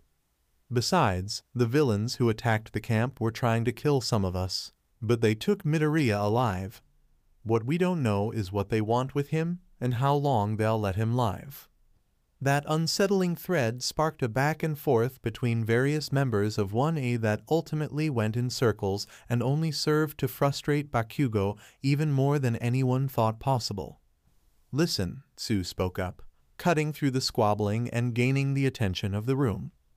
We're all shocked that Izuku was taken from us, but we have to be rational about this. It doesn't matter how noble our intentions are. We couldn't call ourselves heroes if we went out and intentionally broke the law to try to find the bad guys. We'd be vigilantes at best. The room went silent at that. No one could refute the point, and it was definitely something important to consider. I'm fine with that, Shoto said rather frankly. Or maybe not. So am I, Kirishima added, getting surprised looks from several of his classmates, Mina and Bakugo especially. Look, all I know is that my friends were in danger at camp, and I stood by and did nothing. Our class rep would fall on his sword for each one of us in this room without a second thought. If I didn't do the same for him when it was in my power despite what the law says, how could I call myself a man? For whatever it's worth, Midoriya's mother was with All Might and the detective when I made the receiver for them. Yaoyorozu chose to speak up, gaining everyone's attention. How was she, surprisingly? It was Bakugo that asked in a subdued tone that took most of the class aback. She's frightening, she answered with a shudder. She was very kind to me and was absurdly supportive when I tried to apologize to her for not having more than just a simple tracker to help the search, but she seemed ready to burn the world down to find her son. I see where he gets it from. Sensei is scary when she wants to be, Ochako muttered, and even Bakugo couldn't help but internally agree. My point is that I wouldn't put it past her to hunt Midoriya's kidnappers down and dismantle them herself to get her son back, she continued, and everyone was paying rapt attention. However, she shouldn't have to come out of retirement to do that. Aren't we the next generation of pro-heroes? Shouldn't it be our job to handle these situations and not rely on our predecessors? The room again went silent as her words sank in, and after a brief pause, Yaoyorozu continued. Even All Might has been slowing down recently. He tries to hide it, but it's obvious to anyone that pays attention. All Might isn't going to be around forever, and at some point, the next generation will have to pick up the slack in his absence. That's why, even if it's vigilantism, I'll make another receiver and join you in rescuing Midoriya. Bakugo's feral grin finally showed itself, and it was joined by a toothy grin from Kirishima and a grateful smile from Ochako. Besides, had it been anyone else in this room in his position, we wouldn't be having this discussion in the first place. Midoriya would have already left, Yayurazu finished as she created the newest receiver. Anyone else joining us? Shoto asked the room, and they all were surprised when the door to the hospital room slid open. "We're in," said an entering Setsuna Takage with Yui Kodai following in step. Setsuna's head was floating and pressing up against the door before it returned to her neck, indicating that she was eavesdropping on the impromptu meeting. Naturally, many in Wano were very confused at the surprise guests as well as their declaration of wanting to join the search effort. "Excuse me, but what business do you have with Midoriya?" Ida asked the two new arrivals. "Midoriya's F-seeking rad," Setsuna bluntly replied. "If you're all planning to save him, we'll be joining you. Makes things easier." "If they're in, then I'm in, too," Kaminari stated. "Same here," Mina added. "Let's go rescue our rainbow comet." "Count me in," Shoji quickly spoke up. "Dark Shadow and I are joining the hunt as well," Takoyami added. "I'll go, Ribbit," Tsu stated, catching Ochako's attention. "Tsu?" she asked, the real question going unspoken. "I just wanted to be sure that we were all on the same page about it being vigilantism," she explained. "I was going to tag along regardless. Izuku's my friend, and I still owe him for the USH." Ochako nodded with a smile. Then she turned to the remaining person in her group of close friends. "Ida." Ida sighed with his head down before meeting Ochako's gaze. "I will go, if only to ensure that everyone remains safe and unharmed as we rescue our friend." Just like that, the dominoes fell, and everyone in the room was in agreement to search for their captured classmate and friend. Even the usually silent and diffident Koda was on board with rescuing him, moved by the vice rep's impassioned plea to grow into the shoes All Might would eventually leave behind. The 16 students were in agreement. They would move that night. Izuku had been floating listlessly for the duration of his time in the void. He was aware, but he couldn't move much for whatever reason. He could merely gaze around at the blue fire below him, bringing the only color to the blank darkness of the realm he had been inhabiting. He could piece together where he was and why he was there, but it was different than the last time he entered Madatabi's domain when his blue flames manifested for the first time. Back then, he was on solid ground with the other vestiges and merely navigated around the blue flames. This time, the ground was blanketed with them, and if he wasn't already becoming used to the chill of death whenever the blue flames sprouted, he'd be shivering. "Hello again," the unfortunately familiar voice of the feline Shinigami rang in his ears. Izuku couldn't physically see Madatabi anywhere around him despite hearing their voice. "You won't see me this time," the Reaper answered as if it already knew what he was thinking. "I do. I can hear your thoughts, remember?" "Oh, right. Izuku didn't have privacy anywhere." "Exactly," Madatabi confirmed, and Izuku could just hear the Cheshire grin without even having to see it. "To address your earlier concerns, this is the same realm that you visited previously. I can transform my domain as I please. I just found it fitting if you felt as if you were floating in limbo given the circumstances of your presence." So, an actual death god was screwing with him for shits and giggles. In so many words, yes. Fantastic. He just wanted to know if he had swapped his life for Koda's and be done with this interaction already. "Oh, no, you don't get off that easily. Unfortunately, the young one's soul had only freshly arrived here when you used my fire, so you didn't reach too far to retrieve it. That means I don't get to torture and feast upon your essence just yet. But your time will come, rest assured. It just means that you're stuck with me even longer before I get to have my fun." Absolutely marvelous. This was precisely the splendid wake-up call he needed after that equally wondrous brush with Muscular. "Oh, right, Muscular." "Yes, Muscular, indeed," Madatabi cackled. "I really should thank you for delivering me another soul in such bombastic fashion. You really have a flair for the dramatic. You can attempt to rationalize it however you want, but you cannot hide the truth from me. Killing the sludge villain may have been a genuine accident, But there was nothing accidental about muscular. Stop it. You wanted him to suffer. You wanted him to burn. Please, stop. You let the rage and hatred that you keep running away from consume you to get vengeance for the boy, and it felt good. Izuku wanted to cry. He wanted to scream. Matatabi wasn't the slightest bit wrong, and that was the worst part. He wanted out of this false limbo and away from this torture by any means. If Izuku could kill himself right then for no other reason than to free himself of limbo and get this time spent with Matatabi over with more quickly, he would do so without a second thought. He had no idea how long he had been there and had no desire whatsoever to stay any longer. Based on your filthy, mortal concept of time, you've been out for a few days. As I said previously, restoring a life will put you down for a period of time and leave you at the mercy of your foes. As for when you can leave, well, you can do so at any time. I'm not holding you hostage here, after all. What? You have always been free to go. It was merely a matter of waking up. The boy needed no further prompting. Izuku awoke with a start just in time to be smacked across the face by a man standing over him. The hand was warm and largely purple. No, his skin was just profoundly burned and held together with staples. The man had black hair and piercing, turquoise eyes that were entirely too familiar for Izuku to be comfortable with.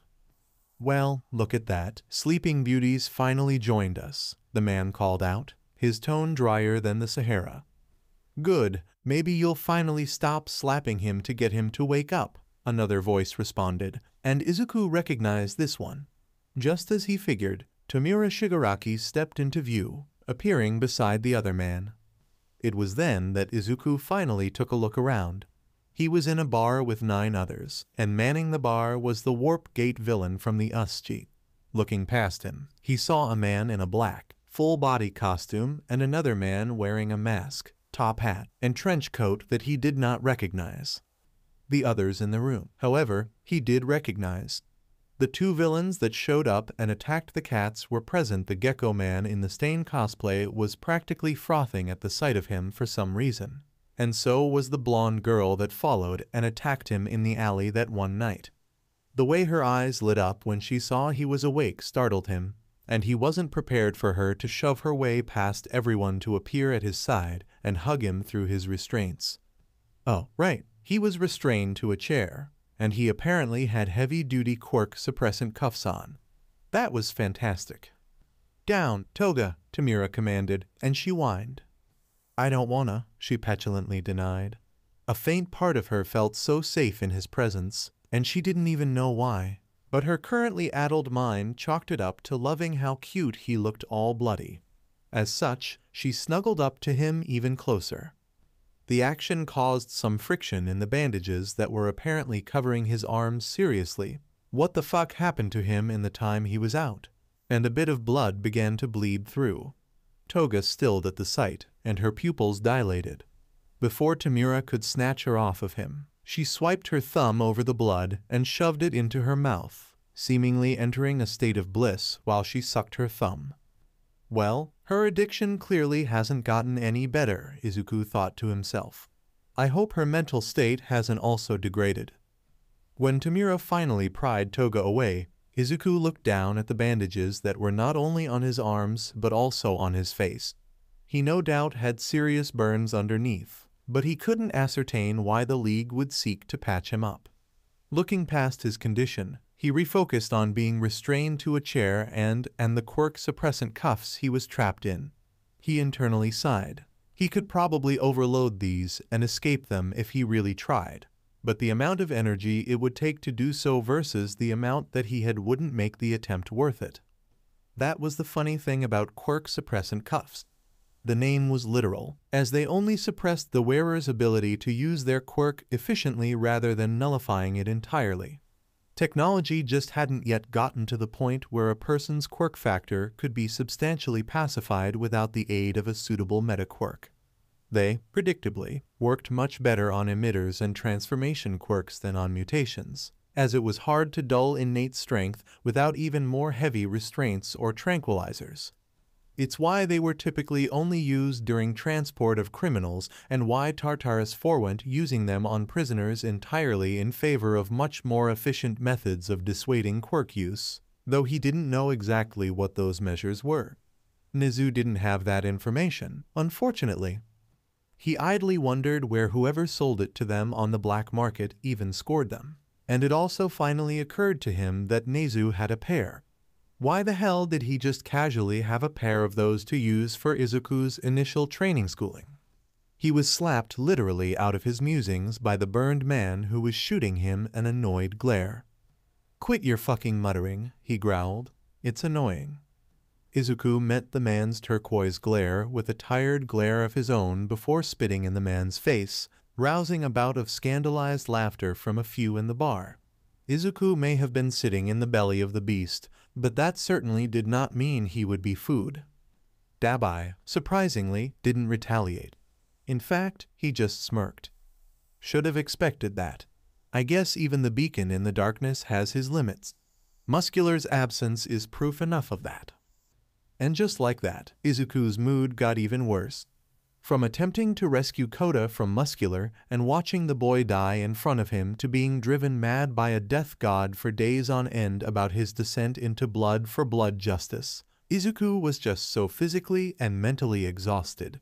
He did not have the patience, the will, or the desire to deal with some patchwork needling him. But the lessons he learned in his time with MS Joke came back to him.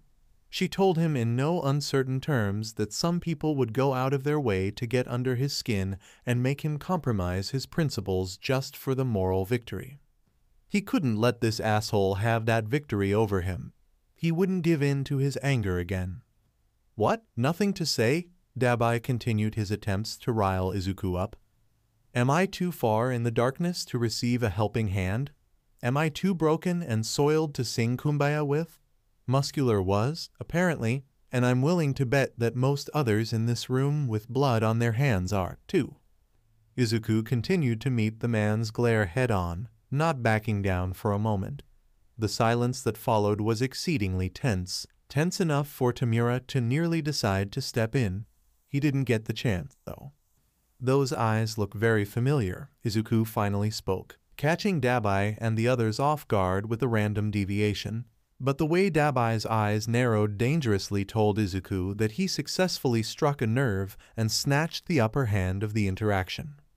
"Your skin is really burned, and your hands are smoking, so I gather you have some sort of fire quirk. But your body can't handle it," Izuku observed with a mocking tone.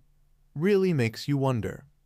Blue fire ignited in Dabai's palms, and Tamura finally stepped in before things could escalate. "Enough. You've had your fun, Dabai. We have actual business to get to." Turquoise and green remained in their glare-off for another 10 seconds. Then, Dabai scoffed and walked away, taking a seat on the far end of the bar. Tamura sighed and pulled up a chair, placing it directly in front of Izuku and sitting down to look him in the eye. Nothing was said for another long moment. The other occupants of the room remained silent in the meantime, most of them curious as to the significance of this end goal for their leader. He gave them the boy as the target for their invasion of the camp, but he never actually explained why he wanted the boy so badly. "I told you not to take too long with your decision, cousin," Tamura said to him. Almost everyone's eyes widened at that revelation. Even Kurogiri's menacingly shaped patches of yellow widened, as he was completely unaware of this bit of information. Unseen, All for One was also listening, and he was particularly unsettled. He never gave Tamura that information, and the fact that he had it and was actively using it was concerning. It would make his plans for the young boy more bothersome. Back at the bar, the only person whose eyes did not increase in size was Izuku, and Tamura picked up on that. "You don't seem all that surprised," Tamura commented. "I had a hunch," Izuku admitted. "A while back, I learned that I even had an uncle in the first place. Apparently, he died in a quirk-related mishap, as did the rest of his family. They were all reduced to dust. It happened about 15 years ago, and you look to be about in your early 20s or so. That would be in line with a possible quirk manifestation." Tamura smirked and chuckled dryly. Figured you were a smart kid. Izuku shrugged. It was pretty improbable, but it wasn't totally impossible, so I didn't rule it out. I had other matters occupying my mind, though. Like the offer, I hope, Tamura addressed again. Izuku stared at the beady, red eyes of Tamura through his pale, disheveled hair. Did you offer me a place in the League of Villains just because we're related?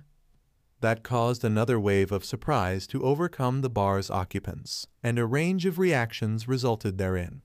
Spinner just about beamed at the idea of getting to pick the brain of one of Stain's own chosen ones. Toga was also beaming, as she could have him around all the time to share her love with and put her out of her misery. Dabai was already reconsidering if the League could truly help him see his ambitions become a reality, but he opted to remain silent and keep watching the situation develop. The others in the room had less of a stake in the revelation, as Twice and Mr. Compress weren't too invested in Izuku one way or the other. Magni, however, kept a close eye on him, as any teenager capable of fighting and killing someone like Muscular was inherently a threat. If he wasn't explicitly on their side, and, as a hero brat, he wouldn't be, it would be better for everyone in the long run if he was just dead.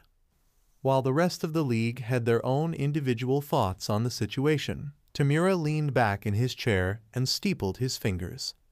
I won't lie and say that it didn't play a part, Tamura hummed. There was a lot more to it, though. When I hunted you down at the mall, I didn't know if at the end of that conversation whether I was going to kill you or not. When I found out that you were related to them, to me, and the fact that you want to be a hero like her. The sheer venom he laced those words with could even be tasted by all for one through the screen. I needed to know if you were like all the others, Tamura finally ground out. I needed to know if you were a waste like all those other heroes propping up this broken society. Tamura's dark smirk returned.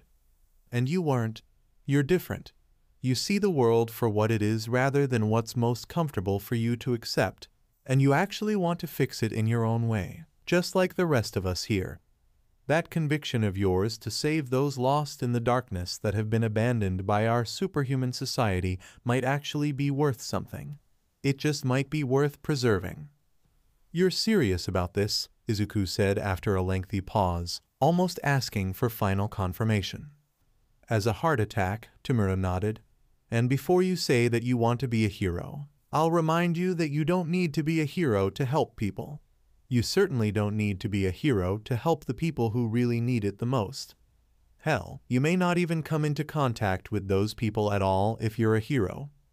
You really want me to join you, Izuku observed. I just don't like seeing wasted potential in a world that could use so much more of it, Tamura replied with a shrug.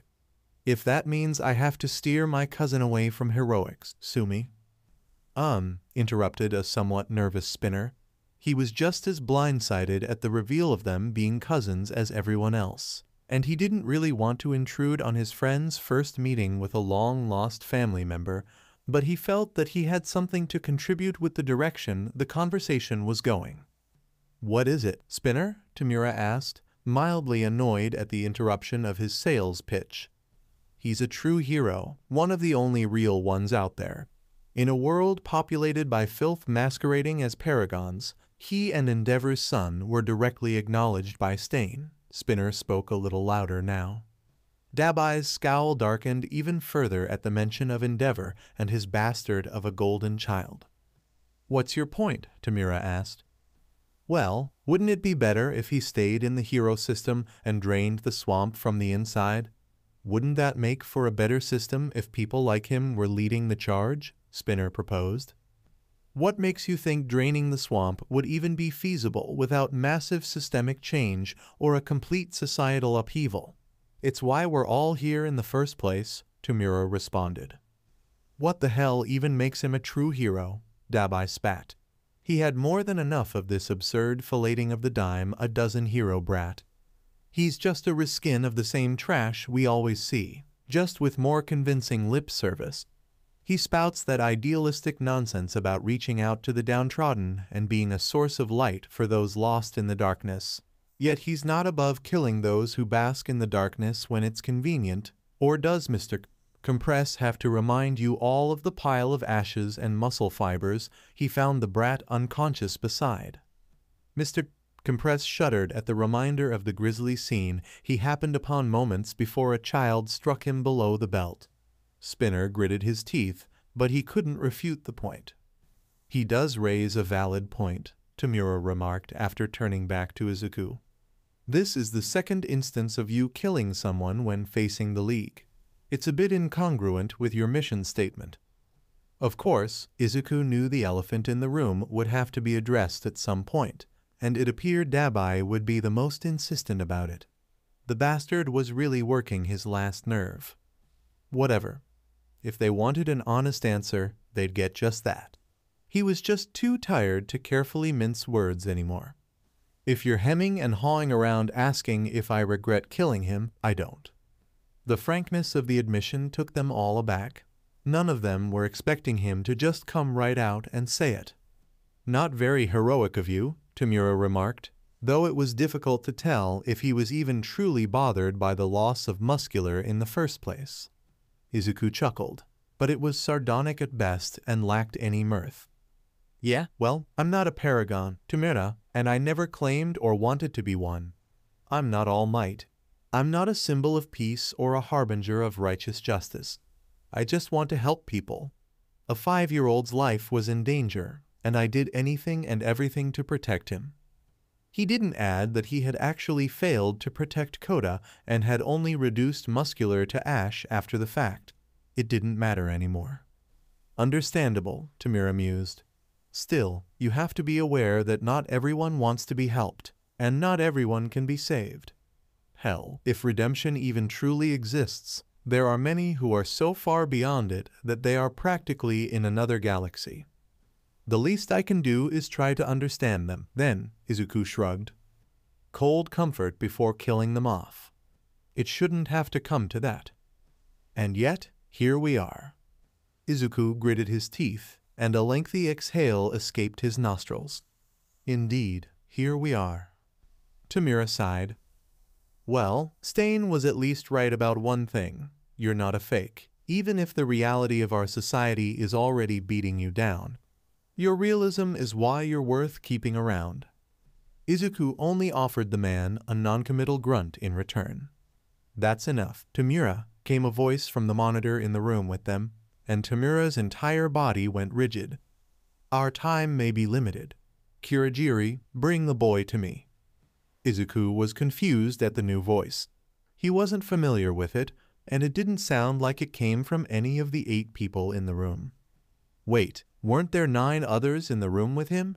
Why had he only been keeping track of 8 the whole time?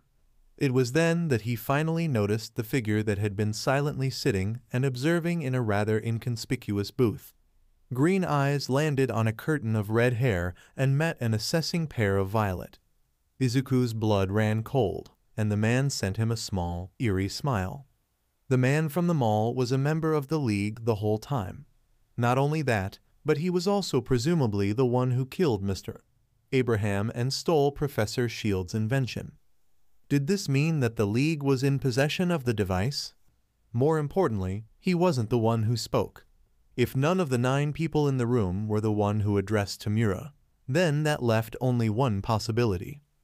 While Izuku was internally navigating the storm surge of thoughts, Tamura went silent upon all for one's order, and Kurogiri looked towards the young man in genuine concern. He had tried his best to stay out of the man's clearly festering resentment for their sensei and benefactor, and it generally accomplished the job of not stirring the pot. However, Kurogiri could just feel it in his non-bones that all for one interrupting a conversation that Tamura had clearly been looking forward to having with the hero student would not end positively. "No," Tamura growled out, and Kurogiri took a few preemptive steps back merely as a precaution. "My cousin and I are having great conversation, and we were not finished. He's not going anywhere." To most of the room's occupants, there was a brief but pregnant silence after Tamura's blatant disobedience against whoever was speaking through the screen. The silence was not at all brief to Kurogiri. It was an eternity standing on pins and needles while waiting on the inevitable suffocating aura of their sensei to take root. I said that's enough, Tamura. All for one insisted with a measure of authority entering his tone to leave no further debate. And I don't remember asking you a goddamn thing, Sensei. He's staying right here. The sheer audacity from his intended successor would have been commendable to the centuries-old supervillain were it not hindering his acquisition of One for All. Izuku suddenly began spewing a thick, black liquid from his mouth that soon overtook him and the chair he was strapped in entirely before completely vanishing. Ordering Kirigiri to send him the boy was merely a formality, as he was going to take him with or without Tamura's consent. The seething coming from the young man told him that he still knew more than anyone what the pecking order was. Remember your place, Tamura Shigaraki, lest I see fit to remind you of it personally. The chair was deposited back to the ground with a clank, and Izuku quickly looked around to familiarize himself with his surroundings. He wished he hadn't, as one of the first things he saw was a series of tubs with exposed brains poking out of them that he recognized to be Namu. Laying on a gurney beside the tubs was a discarded woman with long, green hair in who he instantly recognized to be Ragdoll. Turning his gaze to the other person in the room with him brought him face to face with the one man Nezu had explicitly warned him about. It was the man who All Might had devoted his life to destroying. It was the man who drove his grandmother to give up her children for their safety, pretty much setting the events of his and Tamura's lives into motion in the first place. In front of him stood All for One in a well-tailored suit and an intricate mask that had several tubes at the base appearing to act as a respirator. He looked every bit as imposing as Izuku imagined in his dreams of avenging his family. Izuku Midoriya, or shall I say Izuku Shimura? The man began with an unseen smile.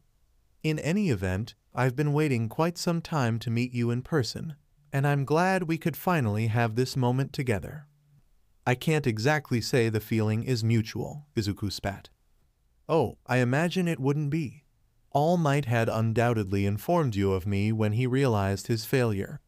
I'm sure he assumed for the longest time that he succeeded in killing me, too, didn't he?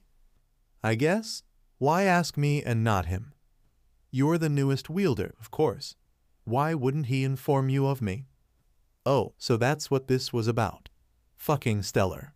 Izuku released the most long-suffering sigh he had ever experienced and leveled the man before him with the driest stare he could muster. Right now, he was positively over everything and couldn't summon the will to entertain the supervillain's superfluous machinations. Unbeknownst to either of them, the audio from the room was still on, so the rest of the league back at the bar was hearing everything. You genuinely believe I possess One for All? Izuku asked in a tone reminiscent of dipping saltine crackers in gravel. Oh, there's no need to hide it from me, the man assured with a chuckle. I will admit that your attempts to lead people off your trail by publicly denying your desire to be the symbol of peace was rather inspired. I doubt the blonde oaf came up with something like that. It's so. Dude, please just hurry this along, Izuku interrupted, taking the man aback. I'm really not in the mood to listen to a long-winded monologue, and I know that's exactly where this is headed. All for One was genuinely surprised at the audacity of the boy. The Shimura blood must have been feeling feisty today. No matter, he'd still have his fun and break the boy, though the way he was so dismissive of him was truthfully irritating. He was the symbol of evil, damn it. He commanded fear and subservience from everyone, bar none. Maybe if this brat knew exactly the embodiment of evil he was in the presence of, he'd shape up. Were you interested in comics as a young boy? The supervillain asked, blatantly ignoring his request for brevity. Oh my shit, you're really going ahead with this, the teen muttered in defeat. When I was a young boy, my little brother and I adored the Captain Hero series, he continued, skipping past the teen's comment. However, he loved reading about the heroic escapades of the titular character, whereas I was a much more refined individual who found greater interest in his foil, the Demon King. He was a substantially more engaging character. If your plan this whole time was to fucking bore me to death, I swear to God. As I was saying, All for One heatedly silenced the interruption. The Demon King's appeal was much greater than that of the infallible Gary Stu that was Captain Hero. Unfortunately, I could only stomach reading up to Volume 3 before the utterly cliched resolutions between hero and villain were too contrived and binary to look past. It was clear that nuance wasn't the author's strong suit. Neither is brevity yours, Izuku muttered before he was stabbed in the leg by a black tendril with red, cracked lines cascading over it. He looked up to the man and saw him recall the tendril back to his finger, and he could feel the man glaring at him through the mask, despite the man not actually having any eyes to glare with. Izuku had to fight off a smirk at the thought that he was getting under the man's skin. After that point, All for One curtly continued when it became clear that the boy wouldn't interrupt him again for the moment. I made it my duty to become a true Demon King in my own right and bring about a proper world of pain and suffering for the masses. And wouldn't you know it, it was the dawn of quirks at the time, and I developed the perfect ability to accomplish that dream. All for One grinned under the mask as he recounted his rise to power, capitalizing on the chaos caused by the emergence of superpowers by stealing a wealth of powerful abilities and then unifying thousands under his command via taking and gifting quirks to those who felt burdened by them and those who desperately wanted them, respectively. He gleefully spun the yarn of his destruction of hundreds of thousands of lives purely because he could without a hint of regret, and he even saw fit to emphasize how even with his vast empire's stranglehold over Japan, it just wasn't complete without the vaunted quirk of his own creation that rested with his foolishly misguided brother. All the while, Izuku was growing increasingly agitated. In every thought or dream he had of finally meeting All for One and destroying him for the pain he caused Grandma Nana and so many others. He imagined he'd be pouring with uncontrollable fury and using every ounce of his power to annihilate the scourge standing before him. Right now, though, with the very man literally in front of him, he just felt annoyed. All for One's presence did nothing but annoy him. Maybe it was the absurdly stupid origin story. Maybe it was how grandiose he was trying to make himself seem, or maybe it was just the utterly fucking long-winded monologue Izuku specifically wanted to avoid. Whatever the case, Izuku was well past his breaking point with everything he had experienced in the last few days. Are you even paying attention, you disrespectful little shit? All for One actually shouted at him, drawing him out of his deeply frustrated musings. Not even kind of, Izuku readily admitted, and he was grabbed and ripped out of his bindings by the apoplectic supervillain. The man roughly tossed the teen across the large room, sending him crashing and skidding along the concrete before impacting the tubs containing the Namu. He bit back the pain and defiantly sat up, and his eyes landed on the form of Ragdoll. Quickly, he shuffled over and inspected the hero, and he was relieved to see movement in her chest, indicating that she was still breathing.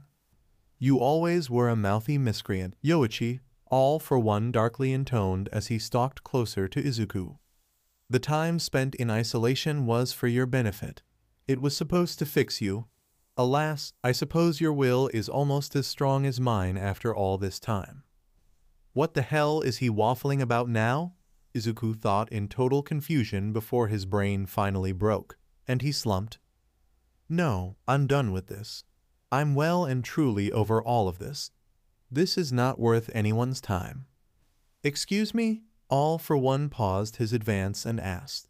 He could have sworn he heard someone try to imply that the All for One wasn't worth someone's time.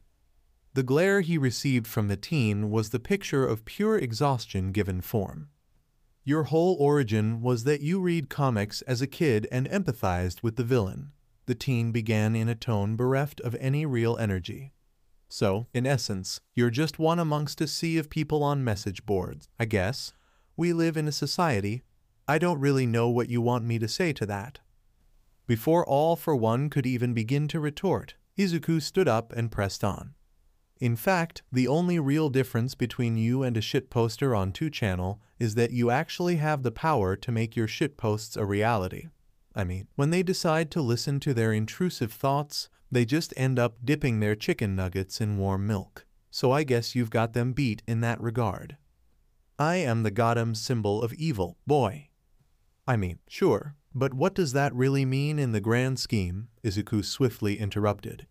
By your own admission, you had an entire empire of cronies in the underworld at your beck and call, and yet you still spent nearly 2 centuries chasing after a quirk you could never have and killing those who did have it purely because they had it.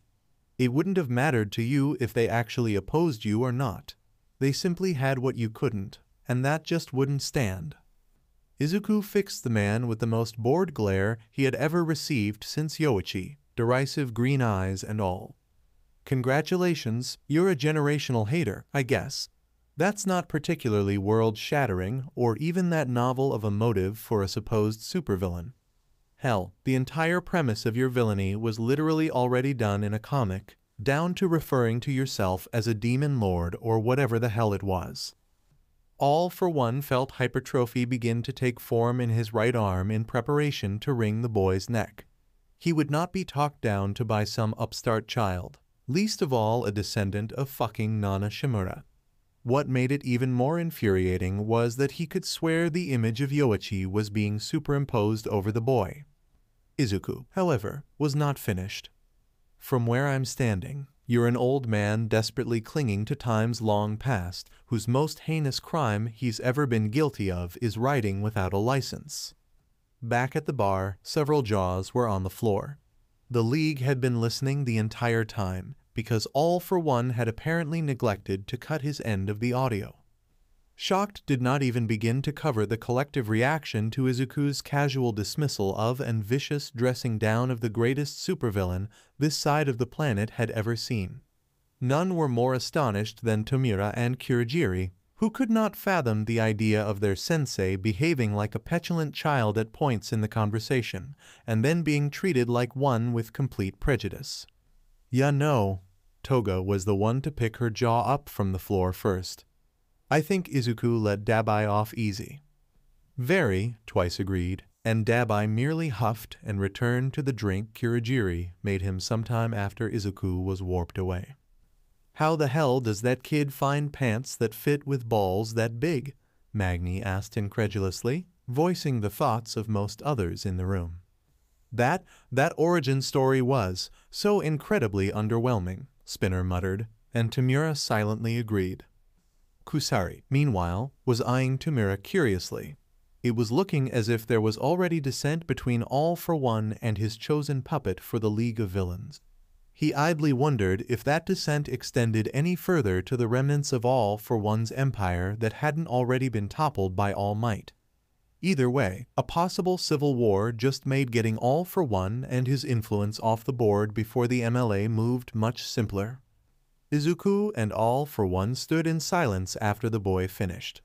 All for One hadn't moved a muscle since the final comment, and it didn't even seem like he was mentally present with Izuku at that moment. He couldn't really tell with the man wearing the mask. What he could determine, though, was that the League had been listening to the entire interaction since he could hear the chatter coming from a large monitor in the corner of the large room. Most of it was positive, he determined. He didn't hear Tomura speak, but the man all but told All for One to fuck off before he was warped away, so he could gather that Tomura was probably sharing their sentiments. That was good. It meant that it was possible to turn Tomura against All for One entirely. He needed to get out of this situation alive before that could even happen, though. "You know, I was going to take my time and torture you," All for One began in a blank tone. "I was going to have a little fun with finally regaining my property and let you live in agony for a little while longer before I inevitably killed you."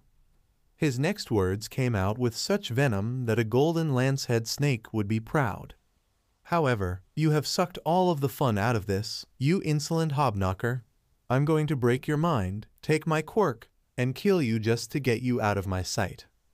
Izuku instinctively tried to activate his yellow flames to avoid the flying mountain of a man that smashed into him, but he could feel nothing but a light tug at his quirk due to the heavy-duty cuffs still being on him and his already piss-poor level of energy. All for One roughly snatched his head into his palm and grinned, and then the world went black for both of them.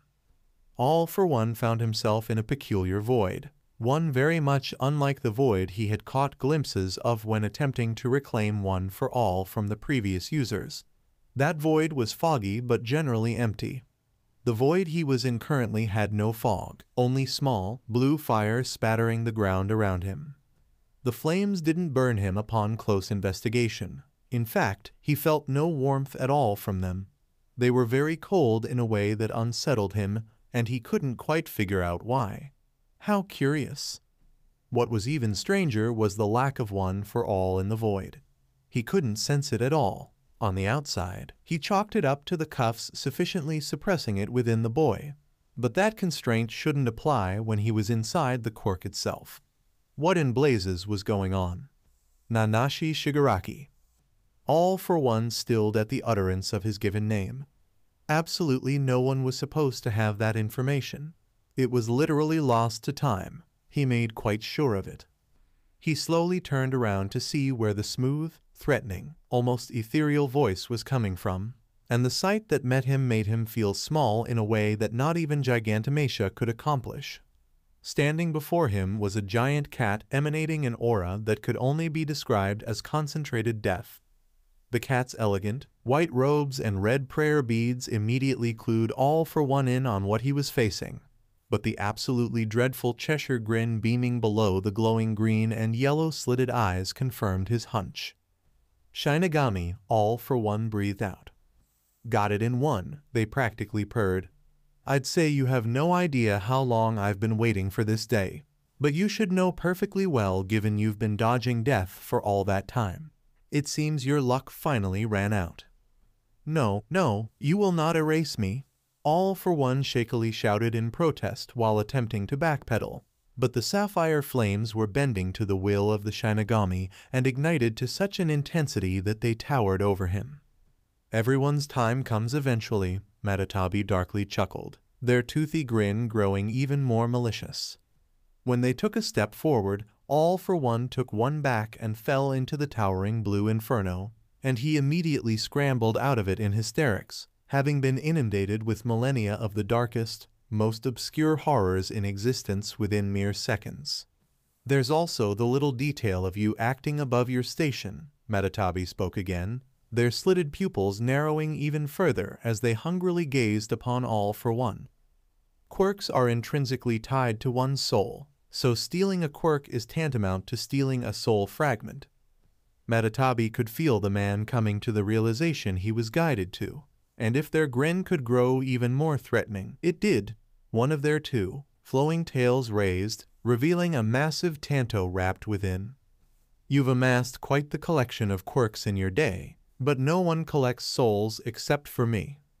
All for One was frozen in place when the tail holding the tanto swung down and the blade cut right through him, but there was no blood. Instead, All for One felt a plethora of strings within his very being be cut, and an explosion of ghostly figures shot out of him and began pouring into the void. The apparitions were flying out en masse where the massive cat was taking great pleasure devouring them. All for One, feeling himself becoming more and more empty, fought almost helplessly to stop the spillage and retain his quirks, but it was a losing battle. He had to cut his losses and leave.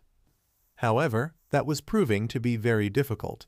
The blue flames were beginning to coil themselves around him to prevent him from leaving the Shinigami's clutches, but he fought even harder to sever the connection with the boy's quirk and rip himself away from him. Only after losing over 80% of his quirks did he finally manage to sever the connection and escape the void. Back in the physical world, All for One quickly shoved the boy away and put some distance between the two. He could already feel the emptiness within, and a quick diagnostic confirmed it. He was down to less than a fifth of his quirk supply. He felt completely and utterly violated, but even worse than that, he felt positively helpless.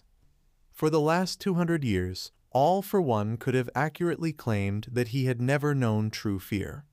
Looking at the green-haired boy laying on the ground ahead of him, he could no longer make that claim. That boy was dangerous. He needed to die, powerful quirk be damned. Izuku, meanwhile, was on the verge of passing out once again. When All for One forced his way into his quirk, Metatabi took the reins and overloaded his body with the sapphire flames, effectively zapping him of the dregs of energy he even had left. He could just barely hold on, though, and doing so allowed him to see the disheveled All for One frantically pacing around him, as well as hear the commotion coming from the bar through the monitor. That commotion gained All for One's attention, as well, and the furious shout of, "Where is my fucking son?" jolted Izuku with a pseudo-adrenaline shot. "Mom," Izuku called out in the monitor's direction. "Izuku, young Midoriya," he heard his mother and All Might shout simultaneously. All for One began to chuckle. This was excellent. He could kill 3 birds with 1 stone. His arsenal was dangerously depleted, but he could make do with what he had, and he fortunately still had warping. This could work. Just then, the massive boot of MT Lady stomped into the building, destroying the monitor and creating an entrance for Best Jeanist, Tiger, and Gang Orca with an army of SWT behind them to spring in and subdue the Nomus before they could be called upon. All for One had no intentions of letting that happen, however, and he warped the Nomus away while firing a powerful blast of air at the new arrivals with air cannon that he was luckily still in possession of. All for One then turned to Izuku. "Congratulations, young man. You, your mother, and All might get to die together tonight." He turned back to the frazzled group of heroes and officers. "Allow me to relieve some anger on this refuse. First." Ojiro quietly entered the dark hospital room of his classmate. He did a cursory survey of the shadowy room before his eyes settled on the form of the boy in the hospital bed ahead of him. He really did not want to do this. He did not want to have blood on his hands. However, his classmate had miraculously survived being stabbed through the heart, and he could not risk having his cover exposed when the boy woke up. So, with a heavy heart, Ojiro decided that Mainta wouldn't wake up. As he fought through his trepidation and approached the still unconscious boy, Ojiro couldn't help but remark how radically different of an experience it was to watch someone be killed than to be an active participant in someone's death, especially if it was the same person. His gloved hands were trembling as he reached for the boy's face. He really didn't want to do this, but he had to. It was the only way. There were a few ways he could go about it. He could pinch the boy's nostrils shut and cover his mouth to cut off his airways, but he didn't want to have to look Mainta in the face while he was doing it, as that may break his will to go through with it at all. He could just smother him with a pillow, as he wouldn't have to look anyone in the eye while it was happening, but it still felt too involved for the tailed boy's tastes. He did also bring a syringe and a bottle of antifreeze to inject into the boy's Roman 4 drip, but something told him that just wasn't a great idea. Smothering it was, then. With a heavy sigh, Ojiro began reaching for the unconscious boy's pillow, but he was violently accosted by a white scarf wrapping around him and pinning his tail to his back. His heart dropped when out from the shadows of the room stepped his homeroom teacher, who was sending him the coldest glare he had ever received. "I truly didn't want to believe it," the man growled, and Ojiro knew he was fucked. "I come back from the press conference with a bad feeling in my gut, and here you are trying to finish your classmate off to protect your already compromised cover." "I can explain," Ojiro hastily began to speak before he was cut off by Aizawa. "Don't bother, you've been under surveillance since you got here," he growled, and several policemen entered the room. "What the hell even was your plan? There are cameras all over this hospital. Were you going to smother him and then jump out of the window to go on the run? Or did you legitimately think you could get away with such a hastily slapped-together murder scheme?" Ojiro was as white as a sheet of paper. His cover was officially blown, and he needed to get out of there and back home to warn his parents before the redhead from the attack came sniffing around. He'd have to fight his way out. Aizawa, reading the thoughts written across the boy's face, nipped those thoughts in the bud by slamming the boy into the wall head first, knocking him out. "By the way, you're expelled," Aizawa deadpanned to the unconscious teen. "That was a little rough, don't you think?" one of the cops asked the teacher. "I don't care. He tried to hurt my student," Aizawa spat. hurry up and cuff him, then get him out of my sight." The police acquiesced and slapped a pair of cuffs onto the unconscious boy's wrists before wrapping him in chains to prevent his tail from moving while he was restrained. Once done, they carried him out of the room and left the scruffy teacher alone with his other student. Aizawa felt nothing but exhaustion when he sighed. That was one issue taken care of, so now he just had to figure out how not to worry about Midoriya. The press conference Nezu held alongside himself and Vlad King as the teachers on duty during the attack was a complete and utter shit show. There were plenty of reporters there to lambaste Yua and hunt for sound bites and quotes to take out of context. That was fine, as that was expected given the situation. What was less fine, however, was the handful of people that tried to paint his student as a villain sympathizer in a roundabout way of attacking U.S. credibility to create proper heroes. Thankfully, no one asked about Muscular. He supposed that the details about him hadn't been released to the public, and he hoped that it stayed that way, but he wouldn't hold his breath. That said, one other thing unsettled him. Among the sea of reporters was a woman with light blue skin and lilac hair. Abnormalities like that weren't really noteworthy in their world of quirks, but the way that she sat the entire time with an eerie smile on her face and stared directly into his principal's eyes was very noteworthy. She didn't ask any questions or even stand up at any point to be noticed. She just silently smiled at Nezu, never breaking her gaze at him for the duration of the press conference. He knew his boss was well aware of it if it unsettled him without even being the one the smile was directed at.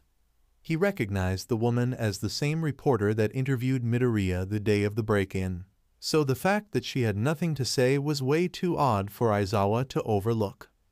There was no use agonizing over it any further. Midoriya's rescue was in the hands of several pros and the police. Now, Mainta, Gyro, and Hagakure were safe and accounted for, and Yaoyorozu had apparently been discharged earlier that day. He could merely hope for the best and pray that Verdant wouldn't catch too much flack for slaughtering the League of Villains. The League of Villains were nothing short of flabbergasted at the ballsy display from their captive. When Kurogiri realized that the audio to all for one's location was still on, he was initially going to inform him, but one look from Tamura stayed his hand. So they all became an audience to a teenager tearing the most powerful supervillain in the history of Japan, potentially the world, a new asshole. Once Tamura got over his shock, a warmth set into his very being. It wasn't the delicious sensation of vindication, though that was certainly present beside it. No, this warmth was wholly unfamiliar to him. The closest thing he could liken it to was a strange feeling of pride in the hero brat. Was this familial pride? Was that even a thing? He admittedly never felt much for his family other than fear, resentment, or outright hatred, though he had to wonder how much of that hatred was even his own at this point. He'd really have to sit down and sort out his mental and emotional turmoil away from his sensei at some point. The words of Stain about figuring out who he even was still rang in his mind. "Pizza La, Camino Store," came a voice from outside of the bar's entrance following a knock. All activity in the room ceased. Tamura eyed the door with a heavy mixture of confusion and suspicion before his gaze snapped towards his reptilian comrade. "Spinner, I fucking swear, if you ordered pizza." "It wasn't me this time, I promise," Spinner frantically insisted. Tamura turned back to the door just in time for All Might to smash through the wall as only All Might could. Before any of the League could react, they were each wrapped up in wood bindings, courtesy of Kamui Wood's lacquered chain prison. As Dabai sneered and made to burn the roots constricting him, the small, yellow blur that was Gran Torino entered and kicked the consciousness right out of him. Just then, the entire area was flooded with an oppressive aura of malice. It was as if a cloud composed of the purest of rage fell right on top of everyone in the building, villain or otherwise. The door to the building was kicked open, and in stepped a green-haired woman sporting the darkest gaze that Tamura had ever seen on anyone currently alive. She calmly walked right past a sweating Edgeshot and a very frazzled squad of armed cops that were waiting behind the door, and it became clear to everyone in the room where that vicious miasma was coming from.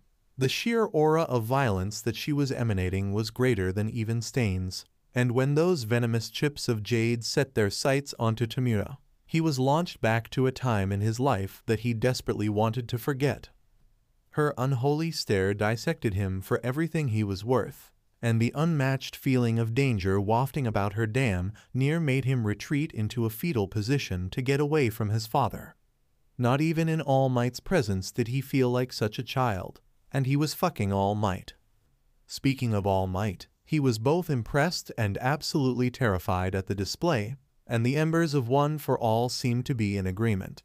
The villains were physically bound, but even if they weren't, he doubted that they would be able to operate very well, if at all, with this sort of pressure bearing down on them. It was very clear that Izuku Midoriya was no longer present, but Verdant certainly was. "Where is my son?" the wrathful mother asked Tamura with a false calmness that didn't even attempt to hide the imminent danger that would befall everyone in the room should he answer wrong.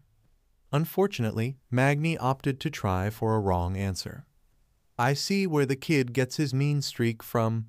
She started to joke before an instant pressure hit her chest, and she could swear that a phantom hand was tugging directly at her heart and trying to pull it out of her body entirely despite her wooden bindings.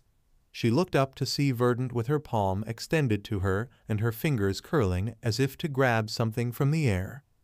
"One interesting thing about the human body is that our parts generally come in pairs," Verdant began in a clinical tone that gave everyone in the room a chill, villain or otherwise. "That, however, does not include our hearts, as we only get one of those. So, unless you want to see yours in the flesh, you'll cut the shit and answer my goddamn question. Where is my fucking son?" "Mom?" the congregation heard a teenage boy shout from a monitor on the wall. "Izuku?" she shouted back at the monitor, rational thought already beginning to leave her at the possibility of recovering her child. All Might had apparently called out to him as well and took the initiative to place a firm hand on her shoulder to keep her grounded in the situation at hand. Then, a loud rumbling came from the monitor before the connection cut out completely. The duo's eyes widened, and very soon afterward, black sludge materialized in the air within the bar, sending an army of Nomus to their location. Within the chaos, the members of the League of Villains started regurgitating the same sludge and were quickly engulfed before disappearing right out of the rescue team's clutches. The situation was now frantic, as the assembled pros and police were left to deal with the army of Nomus that were attacking them and the surrounding area. All Might and Gran Torino were certain that All for One was finally showing himself with this gesture. The Nomu were supposed to be neutralized by the other squad, but that clearly wasn't the case, so it was all too likely that the supervillain intervened.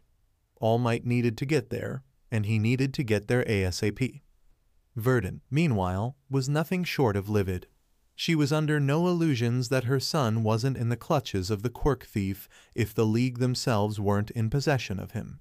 Since the Namu were supposed to be at the other base, it meant that All for One had dispatched of them and was likely holding her son hostage personally. She needed to get there and get her baby to safety. Before All Might could leave the scene, the woman hopped onto his back, already knowing where he was headed.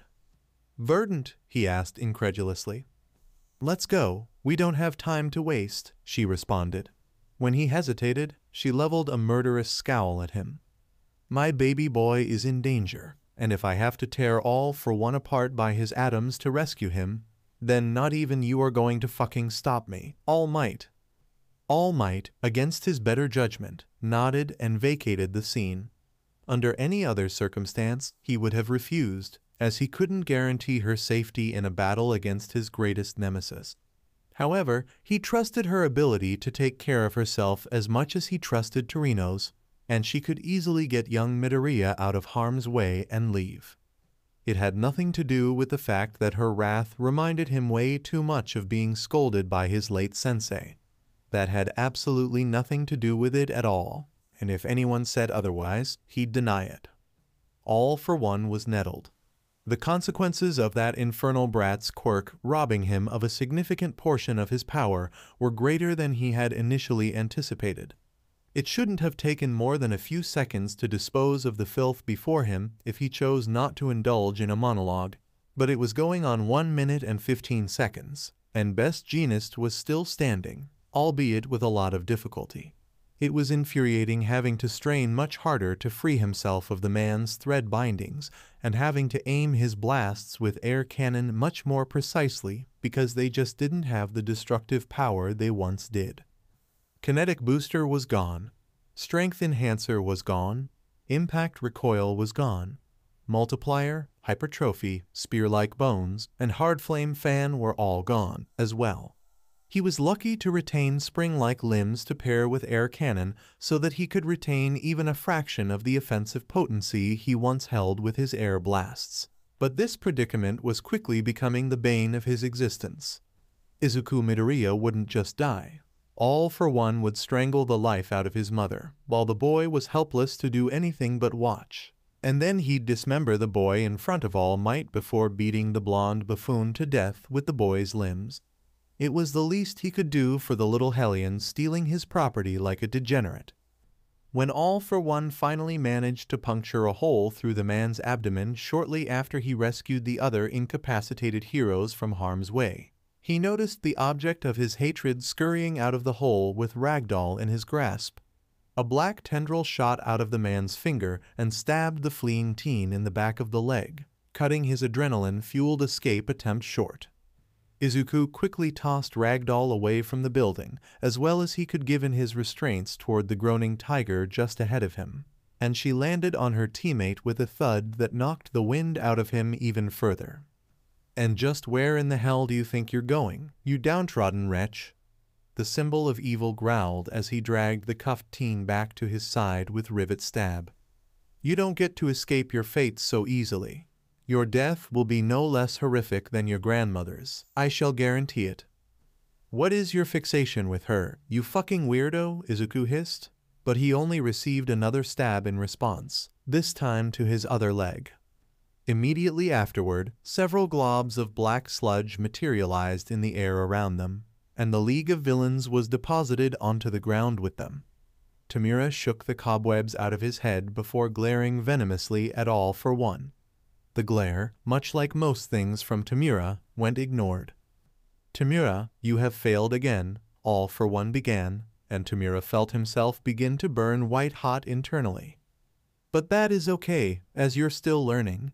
Even through all of the hiccups and persistent teenage rebellion, you will still become the new symbol of evil that this world needs. Of that, I am sure." Tamura did not respond, only beginning to shake in his position on the ground. That, too, went ignored by his sensei, particularly in favor of something coming in hot on their location. "Ah, he's finally here," All for One mused with a gleeful smile. "Kurogiri, get Tamura and his friends away from here. I have a legacy to exterminate."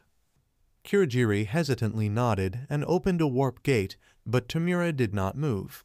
Instead, the man looked to the green-haired teen gritting his teeth in pain near him.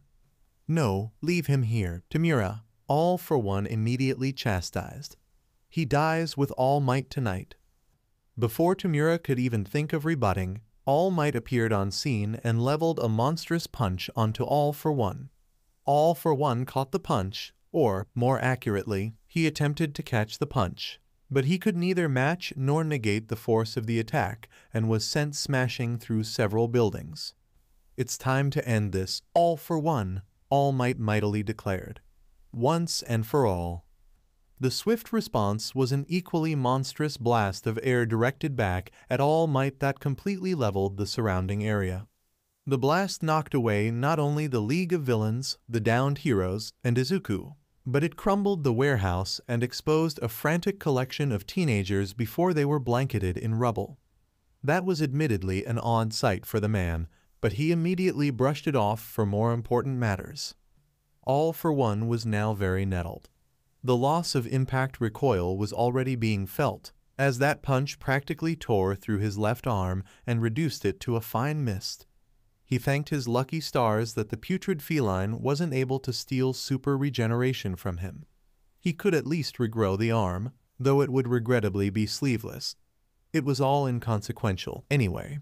Even with his diminished capacity, he would liberate the blonde buffoon of his entrails and grind the Midoriya family's bones to dust in front of him. Said Midoriya team, meanwhile, was ignoring the fated clash between the two symbols in favor of struggling to get back to his feet.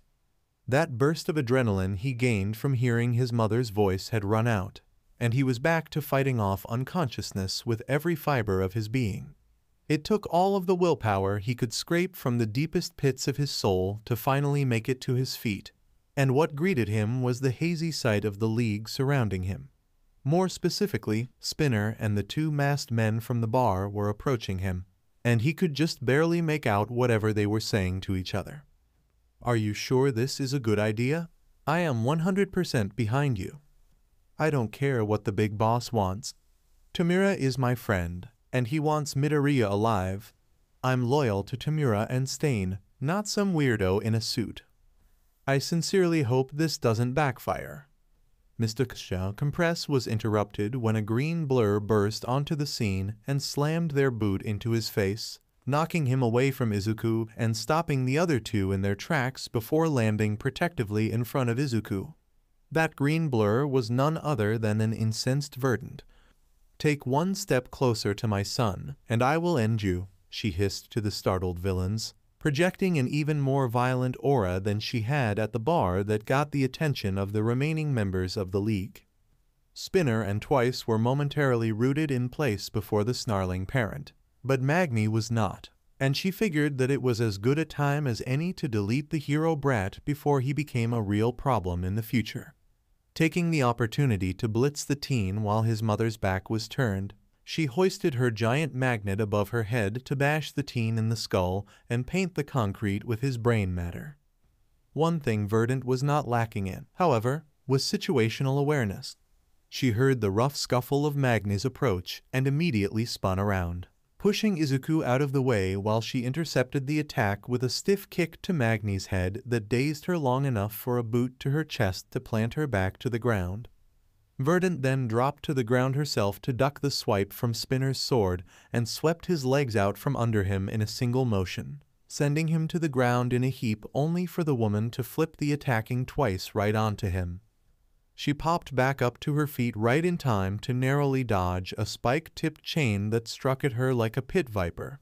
She bent, twisted, and contorted her body in ridiculous ways in between backflips and handsprings in an effort to evade the following barrage of chains while simultaneously making sure to never stray too far from her son. But it was clear that the redhead sending the wave of iron death at her was trying to accomplish that very thing. Eventually, she got fed up and caught one of the chains in her grasp, momentarily startling the man before he appeared to consciously disperse that chain into links. It succeeded in keeping her focus on him long enough for Mr. Compress approach from behind, fully intent on sealing her away in a marble.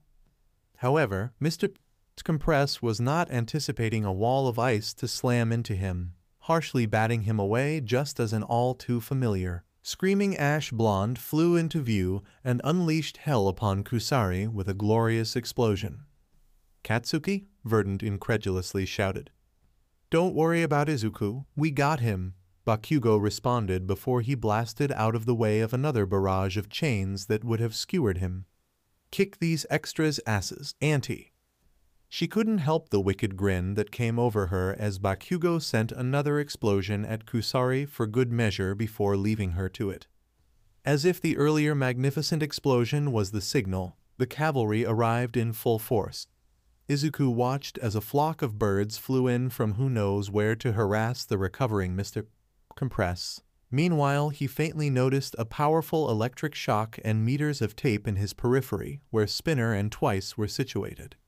He was brought back to focus by two hands on his cheeks, and he found a pair of golden, cat-like eyes boring into his own. It took a few moments for his gassed brain to register her as the girl from the alley, and when he did so, he stared into her wide, focused eyes that were bereft of the twisted bloodlust he had seen earlier. "Run," was all she said before she transformed into him right before his eyes, and she took off from the scene while wearing his face. Izuku had no time to think about that before he felt two slender arms hook under his armpits and carry him away from the scene. When it registered that he was flying, he looked up to see another head of long, green hair above him attached to a flying upper body. "Takage?" Izuku questioned as his vision finally began to fade. "You know it," she smirked, but even in his exhaustion, he could still hear the worry in her voice. "You're safe now." Back on the ground, Magni had just regained her bearings from her brief tussle with Verdant, and the first thing she saw was Midoriya bolting past her and somehow free of his cuffs. She hurried to her feet and rushed after him to prevent his escape, eventually tackling him to the ground and grabbing a firm hold of his hair. "You're not going anywhere, kid," she smugly denied before the hair in her hand began to dissolve into goop. Utterly bemused, she held up the boy's head to find that it was actually Toga in disguise.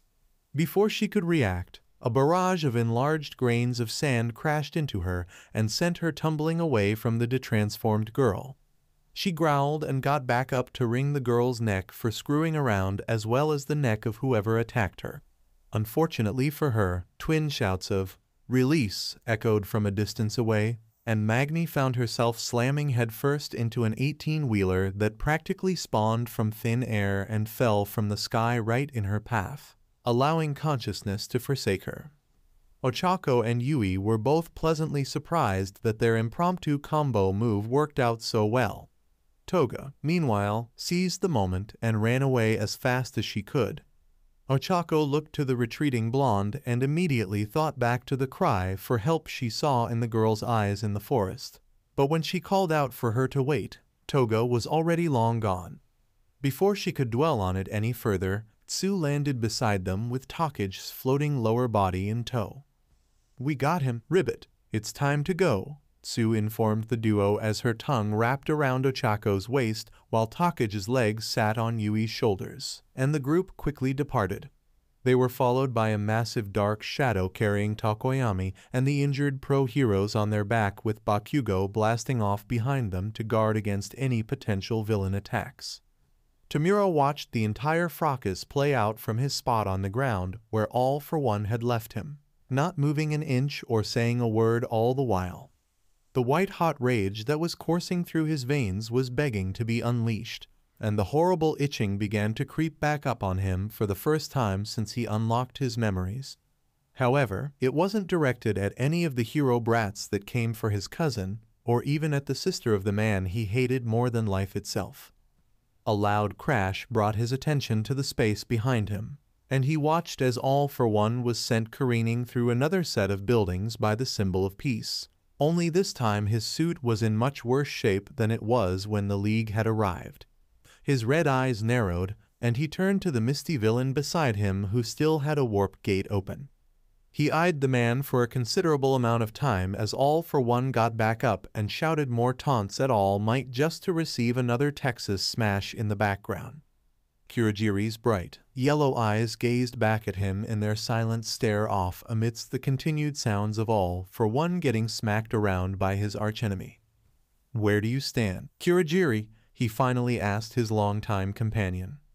The silence between the two was heavier than any pressure Verdant could exert onto them. Both men ignored the arrival of Gran Torino to plant a bulbous boot into Kusari's face before he could successfully ensnare Verdant in a web of chains, just as they ignored the unconvincingly unbothered taunts of All for One following All Might's furious smashes. Kurogiri knew exactly what the man was asking him, and he quite literally did not know how to answer. He was created to serve All for One, but his given directive was explicitly to assist Tamura in his endeavors the best he could. It didn't help matters that he wasn't a mindless slave like the other Namu. He maintained conscious thought and personal agency in order to better serve and guide the young man as he developed. He was as much a guardian in a paternal sense as he was a guardian in a literal sense. He technically could not disobey either one, but it was Tamura's best interests at stake, and the flickering vestige of humanity haunting his programming like a specter had grown quite fond of the young lad over the years. "I am with you," Kurogiri finally spoke. Tamura nodded, the ghost of a smile showcasing itself on his face. That was all he needed. Grab who you can. I have something to take care of, and then we're leaving. Tamura didn't wait for the man to acquiesce before he turned and walked with purpose toward the area where the greatest ruckus was being caused. Along his path, he wandered into the battle between Kusari and his aunt. He'd really have to get used to acknowledging that plus the flying dwarf. At some point, Kusari had managed to wrap them both in chains, but a flex of Verdant's hand brought the redhead down to the ground and clutching his kidney. He fought through the pain and shot a lone chain at her to pierce her skull, but the chain was intercepted and crumbled to dust by the newly arriving Tamura. Tamura set the red-hot pinpricks of his gaze onto the man. Cut the shit and pick up Dabai. We're leaving. Kusari returned his stare, but the undercover operative's gaze was quizzical rather than perturbed. He eventually just shrugged and dispersed the chains wrapped around Verdant and Torino as he returned to his feet. Then he slid his hands into his pockets and casually meandered away toward the unconscious Dabai. Before Verdant or Torino could intervene, Tamura turned to them and put his hand up to stop them. "Your son escaped," he began before eyeing the woman carefully. "I'm going to trust that you're a better parent than your brother so that my cousin doesn't turn out like him, or All Might." With that, he turned around and picked up the pace toward the battle between All Might and All for One, leaving Torino in a state of utter confusion and Verdant in a mixture of bemusement and shock as the pieces quickly came together. That shock steadily transformed into fury so cold that Torino caught a chill by proximity. Meanwhile, All for One was not having a great time, though he would never admit it, not even to himself. He couldn't. He could never come out and say that his archenemy was pummeling him like a worn speed bag at a gym. It would mean that he wasn't as powerful as he assured himself to be even after his run-in with a divine cat, and that would transitively mean that he was wrong. That was impossible, as he was never wrong about anything. His plans always went according to his meticulous design, and if they didn't, it was because he calculated for that margin of error and had backup plans set in place. He was a genius among geniuses. He was the most powerful man alive, bar none. He was the symbol of evil. He was not getting smashed into the pavement by a dollar store Captain Hero. "You've gotten weaker in your old age, All Might." All for One spat alongside some blood to maintain his collected front. "You should talk," All Might sneered. "You're barely using a fraction of the power you wielded in our last encounter. Did your stolen quirks abandon you, fiend?" It took everything in the supervillain to keep it together at that wisecrack. He would kill this buffoon, and he would eradicate the last line of chimeras not already under his thumb, both that woman and her bastard of a child. Wait, where was the child? All for One scanned the area for any sign of the boy's heat signature, but it was nowhere to be found. What he did find, however, was Tamura approaching the battle with purpose and an unreadable expression. All Might, on the other hand, was tense and ready to move at a moment's notice in case the young villain was there to provide backup. "Tamura Shigaraki, where is the boy?" the supervillain growled. "He escaped," Tamura answered simply. All for One was momentarily silent, and he deeply sighed to mask the near aneurysm he was having. "So, another failure, then? I should not be so surprised.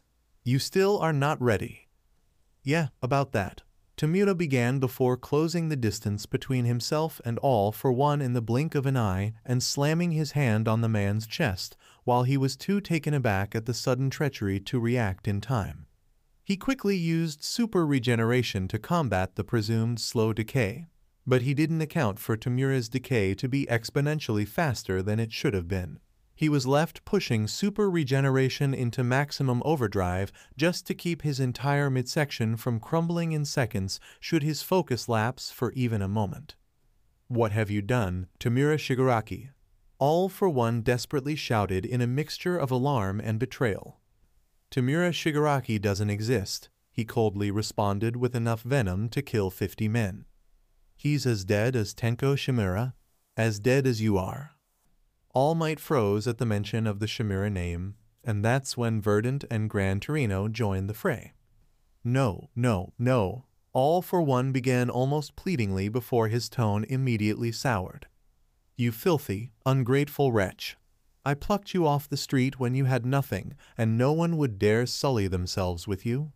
You were nothing when I found you, and you've amounted to even less since then.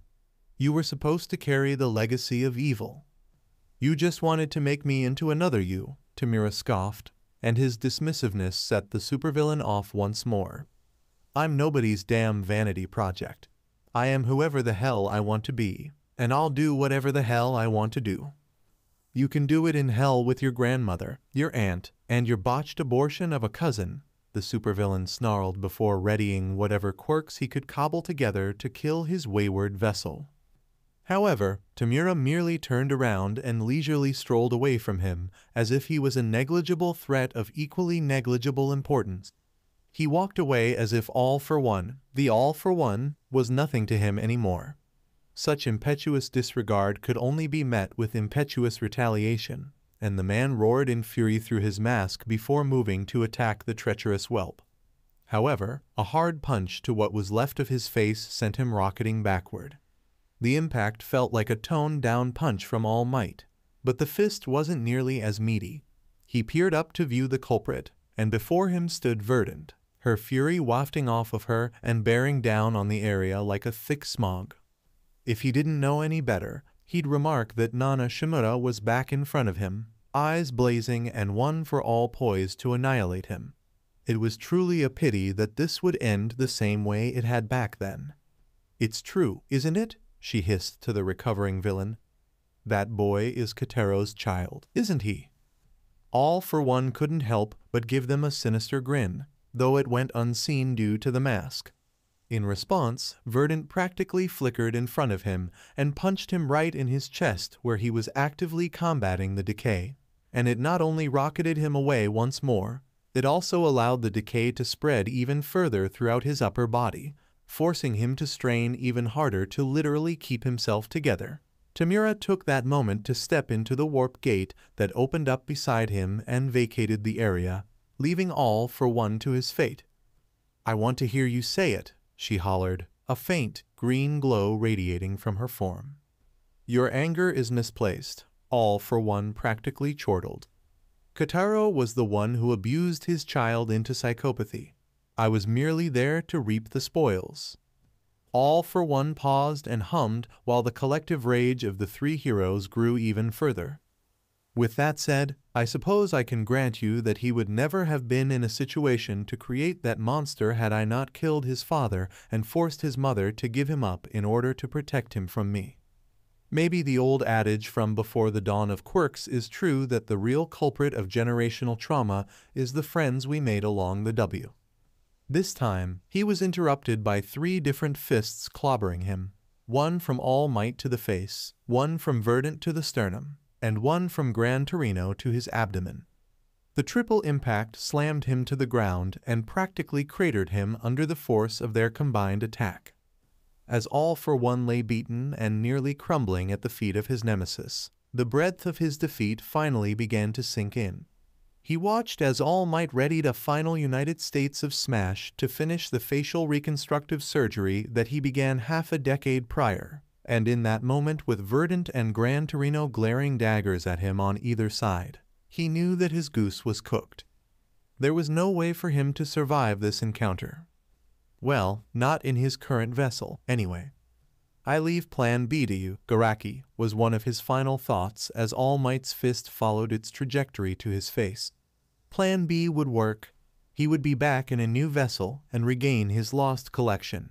He would return with a vengeance beyond anyone's darkest nightmares. He would not disappear. He was the symbol of evil. Smash! All Might furiously bellowed, cutting off the desperate delusions of a man poised to be forgotten by history with a mountainous United States of Smash. The impact pancaked All for One's head entirely and reduced his mask to smithereens while the decay made quick work of the rest of his body. Before their very eyes, the demon lord that terrorized the nation for nearly 2 centuries was reduced to a pile of blood-red dust. The three living heroes that were arguably the most directly affected by All for One's reign of terror stared down at the pile of nothingness in silence, each feeling something profoundly different. Once the adrenaline started to wear off and All Might could feel his body screaming at him to deflate, All Might was at a loss for words. He was having such immense difficulty processing the idea that he had just defeated All for One for good. All for One was dead right before his eyes. He had done it. He had finally and officially defeated his ultimate evil and avenged his sensei. He had assistance, certainly, but still. Gran Torino damn near felt like crying. Hell, he couldn't even attempt to stop the lone tear that broke through and trailed down his wrinkled cheek. 40 years of grief, 40 years of agonizing, and 40 years of preparation for this very day. Here it finally was, justice for Nana. Verdant, meanwhile, simply spat on the dust that was once All for One. Rest in piss, motherfucker.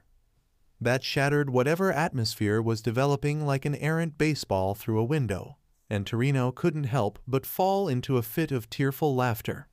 All Might found a smile forming onto his face as well, and he hoisted his left arm with his fist pointed to the sky, almost as if he had a sixth sense for the cameras that were pointed at him from the news helicopters above. Across Japan, the populace rejoiced at another triumph for their symbol of peace. Kurogiri closely watched the young man he had placed his complete loyalty behind as he exhaled the events of the night away. He had warped the League, those of which he could recover, to another abandoned building far outside of Yokohama, where those that were still conscious were doing their best to recover from the brief, surprise assault of the hero students. Everyone was accounted for except for Toga. Unfortunately, she was nowhere in sight when he went to collect her, so she was still at large. At the center of the sentient Namu's thoughts was his ward and newly committed leader. The young man drew his line in the sand in rather spectacular fashion. It may have untold consequences later on, as Dr. Garaki was fanatically loyal to All for One, and would certainly not take treachery lying down. He could only hope the young man was ready for that eventuality, but for now, he was allowed to sit and process the new direction his life had just taken. "It is done," Kurogiri said to him, and the young man took a moment to let the weight of what he had done finally sink in before he nodded. "Yeah, it is," he responded. "What shall I call you?" Kurogiri questioned. He took an even longer moment this time, likely in deliberation of how he would identify himself outside of All for One's influence. For now, just Tamura. Shigaraki wasn't real, and Tenko Shimura is dead. Kurogiri nodded. "How do you feel, Tamura?" Tamura closed his eyes and inhaled for a solid 5 seconds, and then he smiled. Free. Yuga Aoyama was navigating through a whirlwind of emotions to varying degrees of success. He had spent the last few days suffocating under tremendous guilt for causing his classmates to get hurt and abducted, and it was so bad that he wouldn't dare face any of them by visiting the hospital. He didn't deserve to see any of them after what he was forced to do. He wouldn't sully the same air as them with his presence after he sold them up the river to All for One. Then, the very man who had been haunting his family's nightmares for so long was on TV doing battle with All Might himself. For the first time in years, Aoyama felt a flicker of hope in anything at all. He didn't have to put on his flamboyant facade to outright cheer when All Might punched the man through several buildings. His parents joined him at some point due to the noise, and they watched alongside him, each member of the family on the edge of their seats all the while. The tears they were shedding when it became clear that All Might more than had the upper hand were sugary sweet, and the outright gasps that left their throats when one of the villains turned on All for One and gave the heroes the opportunity to put him down for good were a cacophony of sanguinity. It was happening before their very eyes. The root of their torment for so long was being erased on live TV. One United States of smash later, and their nightmare was finally over. Needless to say, the Aoyama household was inundated with sobbing and joyful embraces. For the first time in years, Yuga genuinely smiled. The man who was holding their lives in his twisted hands was gone. the man who preyed on his parents' desperation and held them at gunpoint forever after was no more. They were finally free until they weren't. It didn't take long after his mother left their living room to start on a celebratory feast and his father left to retrieve something from his study for 2 explosions to shake the large house's foundation. Yuga didn't even get a chance to investigate before he started regurgitating black sludge against his will, and the sludge quickly swallowed him up and vanished without a trace.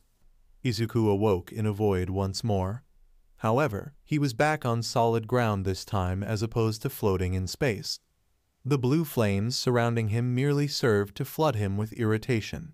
He was getting really sick of this, and he had no interest in whatever mind games the Shinigami wanted to play with him. "Fret not this time, child. I have no desire to torment you during this meeting," the voice of Metatabi echoed from behind him. He turned to face the massive deity that towered over him even when it was sitting, and he was surprised by the absence of the threatening grin that he had become accustomed to. The death god had a calmness to them that almost put him on edge. "You're a wise boy," the Shinigami complimented with a nod. "Why did you bring me here?" Izuku finally asked aloud, remaining incredibly wary of the situation. "It is time to explain a few more things about your quirk in regards to our connection," Metatabi answered with a tilt of their head. Izuku wasn't expecting that. He had honestly forgotten that there was more to his blue flames that Metatabi wasn't telling him. He didn't see himself using those aspects much, anyway, as the real possibility of death should he make even the slightest screw-up was way too large. Then consider yourself lucky that you met the threshold for situational application completely by accident thanks to the attempted intrusion by Shigaraki. Metatabi responded to his thoughts with the return of their sharp-toothed grin. "Right, that intrusion," Izuku began with a furrowed brow. "I remember All for One putting his hand on my head, and then there was a tug before everything faded to black. Then I was back in the base with All for One freaking out in front of me. What happened during those lost minutes?" "Shigaraki forced himself into your quirk in order to steal the one he sought," the death god answered, their grin only widening. "However, he found no stockpiler quirk of the sort, only me." "Do I even want to know what you did to him?" Izuku hesitantly ventured, not at all eased by the Shinigami's deep, menacing chuckle. "I finally feasted on the souls he had stolen," they happily declared. "Wait, souls? I thought he stole quirks," Izuku questioned in alarm, but Metatabi raised one of their tails to put the boy at ease. "Quirks, as you know them, are intrinsically tied to one's soul. Just as I told him, stealing a quirk is tantamount to stealing a fragment of a person's soul. See for yourself." With their other tail, Metatabi deposited a glowing, humanoid figure in front of him.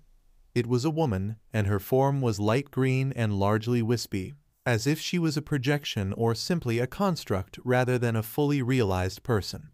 When Izuku examined her more closely, the familiarity of the figure finally hit him.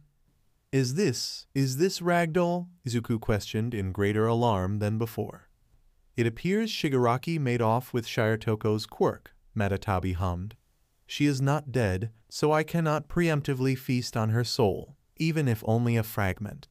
She exists here as what you humans have taken to calling vestiges." Izuku had been struggling to wrap his brain around the current situation, but the mention of Ragdoll as a vestige made things clearer. "So, All for One stole her quirk, and now she's just here? She's like the vestiges within One for All?" Metatabi hummed once more, their pristine robes billowing in a non-existent breeze. "Not quite. For all intents and purposes, her quirk is here, among many others. Our connection gives you greater influence over life and death such that you can reunite a soul with its physical body. Therefore, should you desire it so, you could reunite a soul fragment with its living host." Effectively returning their quirk to them, Izuku mused as everything began to come together. "How many fragments are here?" "Quite a few," the Shinigami answered, and with a fan of one of its tails, nearly a dozen other vestiges rose from the sapphire flames around Izuku. He was surrounded by wispy figures of all different colors and sizes. Most were adults, but there were a few that looked to be very young children. The thought that all for one stole quirks from preschool children and likely did it with a smile made him queasy, but there was something else that he needed to know. "Why are you helping me all of a sudden?" Izuku asked the massive cat with as much frankness as he could manage. "You literally torment me for sport and have said in the past that not helping me would just kill me sooner, which is what you want. So, why do all of this now?" Matatabi's Cheshire grin didn't unsettle Izuku as much as it did initially. Perhaps he was just used to it, but he didn't waver when the divine being stared him down for what felt like hours after the question. Finally, they spoke. "You hand-delivered me the man who had not only been cheating death for several lifetimes, but had also been playing the part of the Reaper for just as long. In the process, I got a veritable feast of soul fragments that had been evading me for centuries. Incomplete souls are not nearly as satisfying to devour, so it was nice to have the remaining pieces after so long. Consider this as me throwing you a bone out of gratitude." "Oh," Izuku stammered. You're welcome, I guess." Izuku stood amongst the flames, not knowing what to do with his hands in the presence of a thankful deity that was usually malevolent at the best of times. The deity in question did not speak, clearly content with allowing the awkward silence to drag. Eventually, Izuku remembered from his previous visit that he could leave the realm whenever he wished, and that was fantastic, as any longer in silence with the death god would probably kill him. "Before you leave, there is one other thing you should be aware of," Matatabi spoke up in response to Izuku's thoughts, and the teen immediately picked up on the tone being less ambivalent and a touch graver than it previously was. "Shigaraki was killed shortly after you lost consciousness, but I did not receive all of his soul." Silence hung over the two once more, but this one was tense rather than awkward. Izuku's green eyes stared into Matatabi's green and yellow with the utmost intensity. "What do you mean by that?" Izuku asked, his tone deadly serious. "The quirk that came with Shigaraki's soul contained no further traces of it," Matatabi answered. "It is most likely a copy, meaning his original quirk containing that vestige is still at large. So, there's a chance that all for one could return," Izuku muttered with a darkening expression. "I cannot say for certain," Matatabi admitted. "It is only his original quirk that still remains, so the possibility exists that his vestige could take over another vessel, should it be implanted into another being. There also exists the likelihood that his quirk never finds its way into another vessel. Whichever way it goes, I truly loathe loose ends, so I'm tasking you with disposing of him. If you find the man, kill him. If you find the quirk, engulf it in my flames, and I will handle the rest." "Understood," Izuku readily accepted their request. "Excellent," Matatabi purred with their wicked grin returning. "Now, out." Izuku was no longer in the void. Instead, when he opened his eyes, he was met with the familiar white ceiling and walls of a hospital room. "Fucking hell, trade one torment for another," Izuku muttered aloud. "Language, mister," gently reprimanded a familiar voice from his bedside, and warmth immediately flooded him. "Mom?" he asked while turning to face her, and his mother wrapped him in a tight, loving embrace. "Oh, Izuku," she practically choked out, holding him close as if he would disappear again. The tears started to pool for Izuku as well, and he completed the hug with equal fervor. Mother and son bawled into each other, both completely ignoring the two men and Chimera standing silently out of the way of their reunion. "I'm so glad that you're safe," she whispered through her sobs, and her son could only nod through his own tears. Inko instinctively ran her hand through the wild, green curls atop her son's cranium, and he practically regressed into the crying 5-year-old from when it all began at her ministrations. This kept up for several more minutes until the two finally broke the embrace and turned to the others in the room with them, revealing Nezu, an out-of-costume Gran Torino, and a deflated Tashinori. "It is good to see you safe once again, Izuku," Nezu remarked with a genuine smile, and the others nodded in agreement. You usually call me young Izuku, the teen joked with the animal, and Nezu sighed. I was informed of everything that transpired at training camp, Nezu responded, his tone more downcast. It would not be suitable to call you young Izuku anymore. You've been forced to grow far too soon. Izuku's face also fell at the reminder, and his mother drew him into another hug. It isn't your fault, sweetie, she gently assured him, and he merely sighed and nodded. With that said, Nezu continued, your actions both at camp and far beyond have been nothing short of the gold standard of heroism, and many people would agree.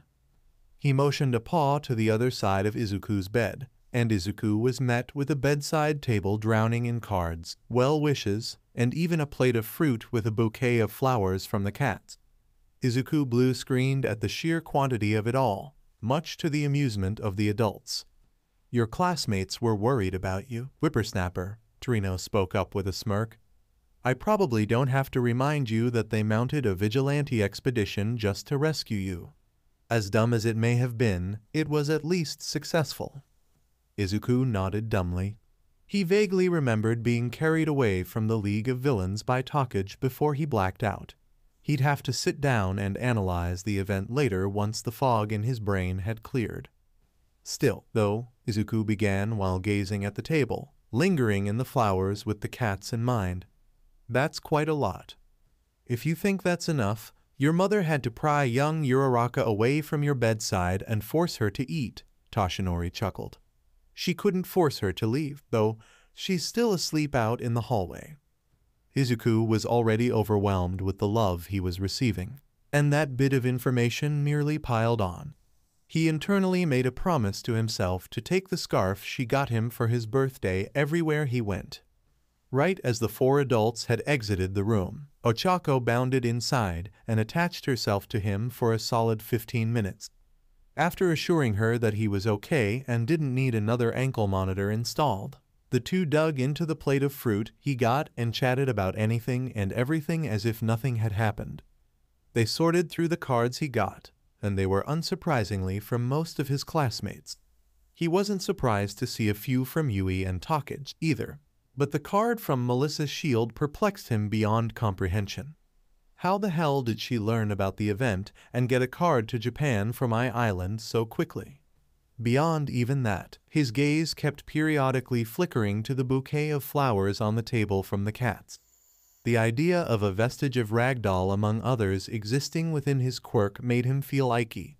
He couldn't use her quirk, but he still had it resting inside of him after it had been violently taken from her by a murderous kleptomaniac with main character syndrome. That bothered him. Eventually, he was able to convince her to go home after another hour, and he spent the following few hours napping to regain his stamina and allowing his pink flames to slowly treat the remaining damage his black fire did to him. His attention was captured by a knock at the door, however, and he was nothing short of surprised at the identity of his newest visitor. Mandalay? Izuku questioned. It was always strange seeing pro-heroes in casual clothes. Hello, Midoriya, she greeted him with a warm smile. They told me that you finally woke up. That stumped Izuku once again. You were waiting on me to wake up. Of course I was, she happily confirmed. So was Koda, though he'd never admit it. How is he holding up? Izuku asked, the implication that Koda was safe and back with the cats bringing him a smile. He's doing wonderfully thanks to you. You've had a profound effect on him. That's part of why I'm here. Before Izuku could question any further, the woman dropped into a deep bow at his bedside. Izuku had just stopped thinking that his surprise could peak by this point. Thank you so much, she began with her forehead to the ground. You saved his life and changed it at the same time. That monster would have torn him apart if it weren't for you. I'm forever in your debt. Izuku took a moment to gather his thoughts before he spoke.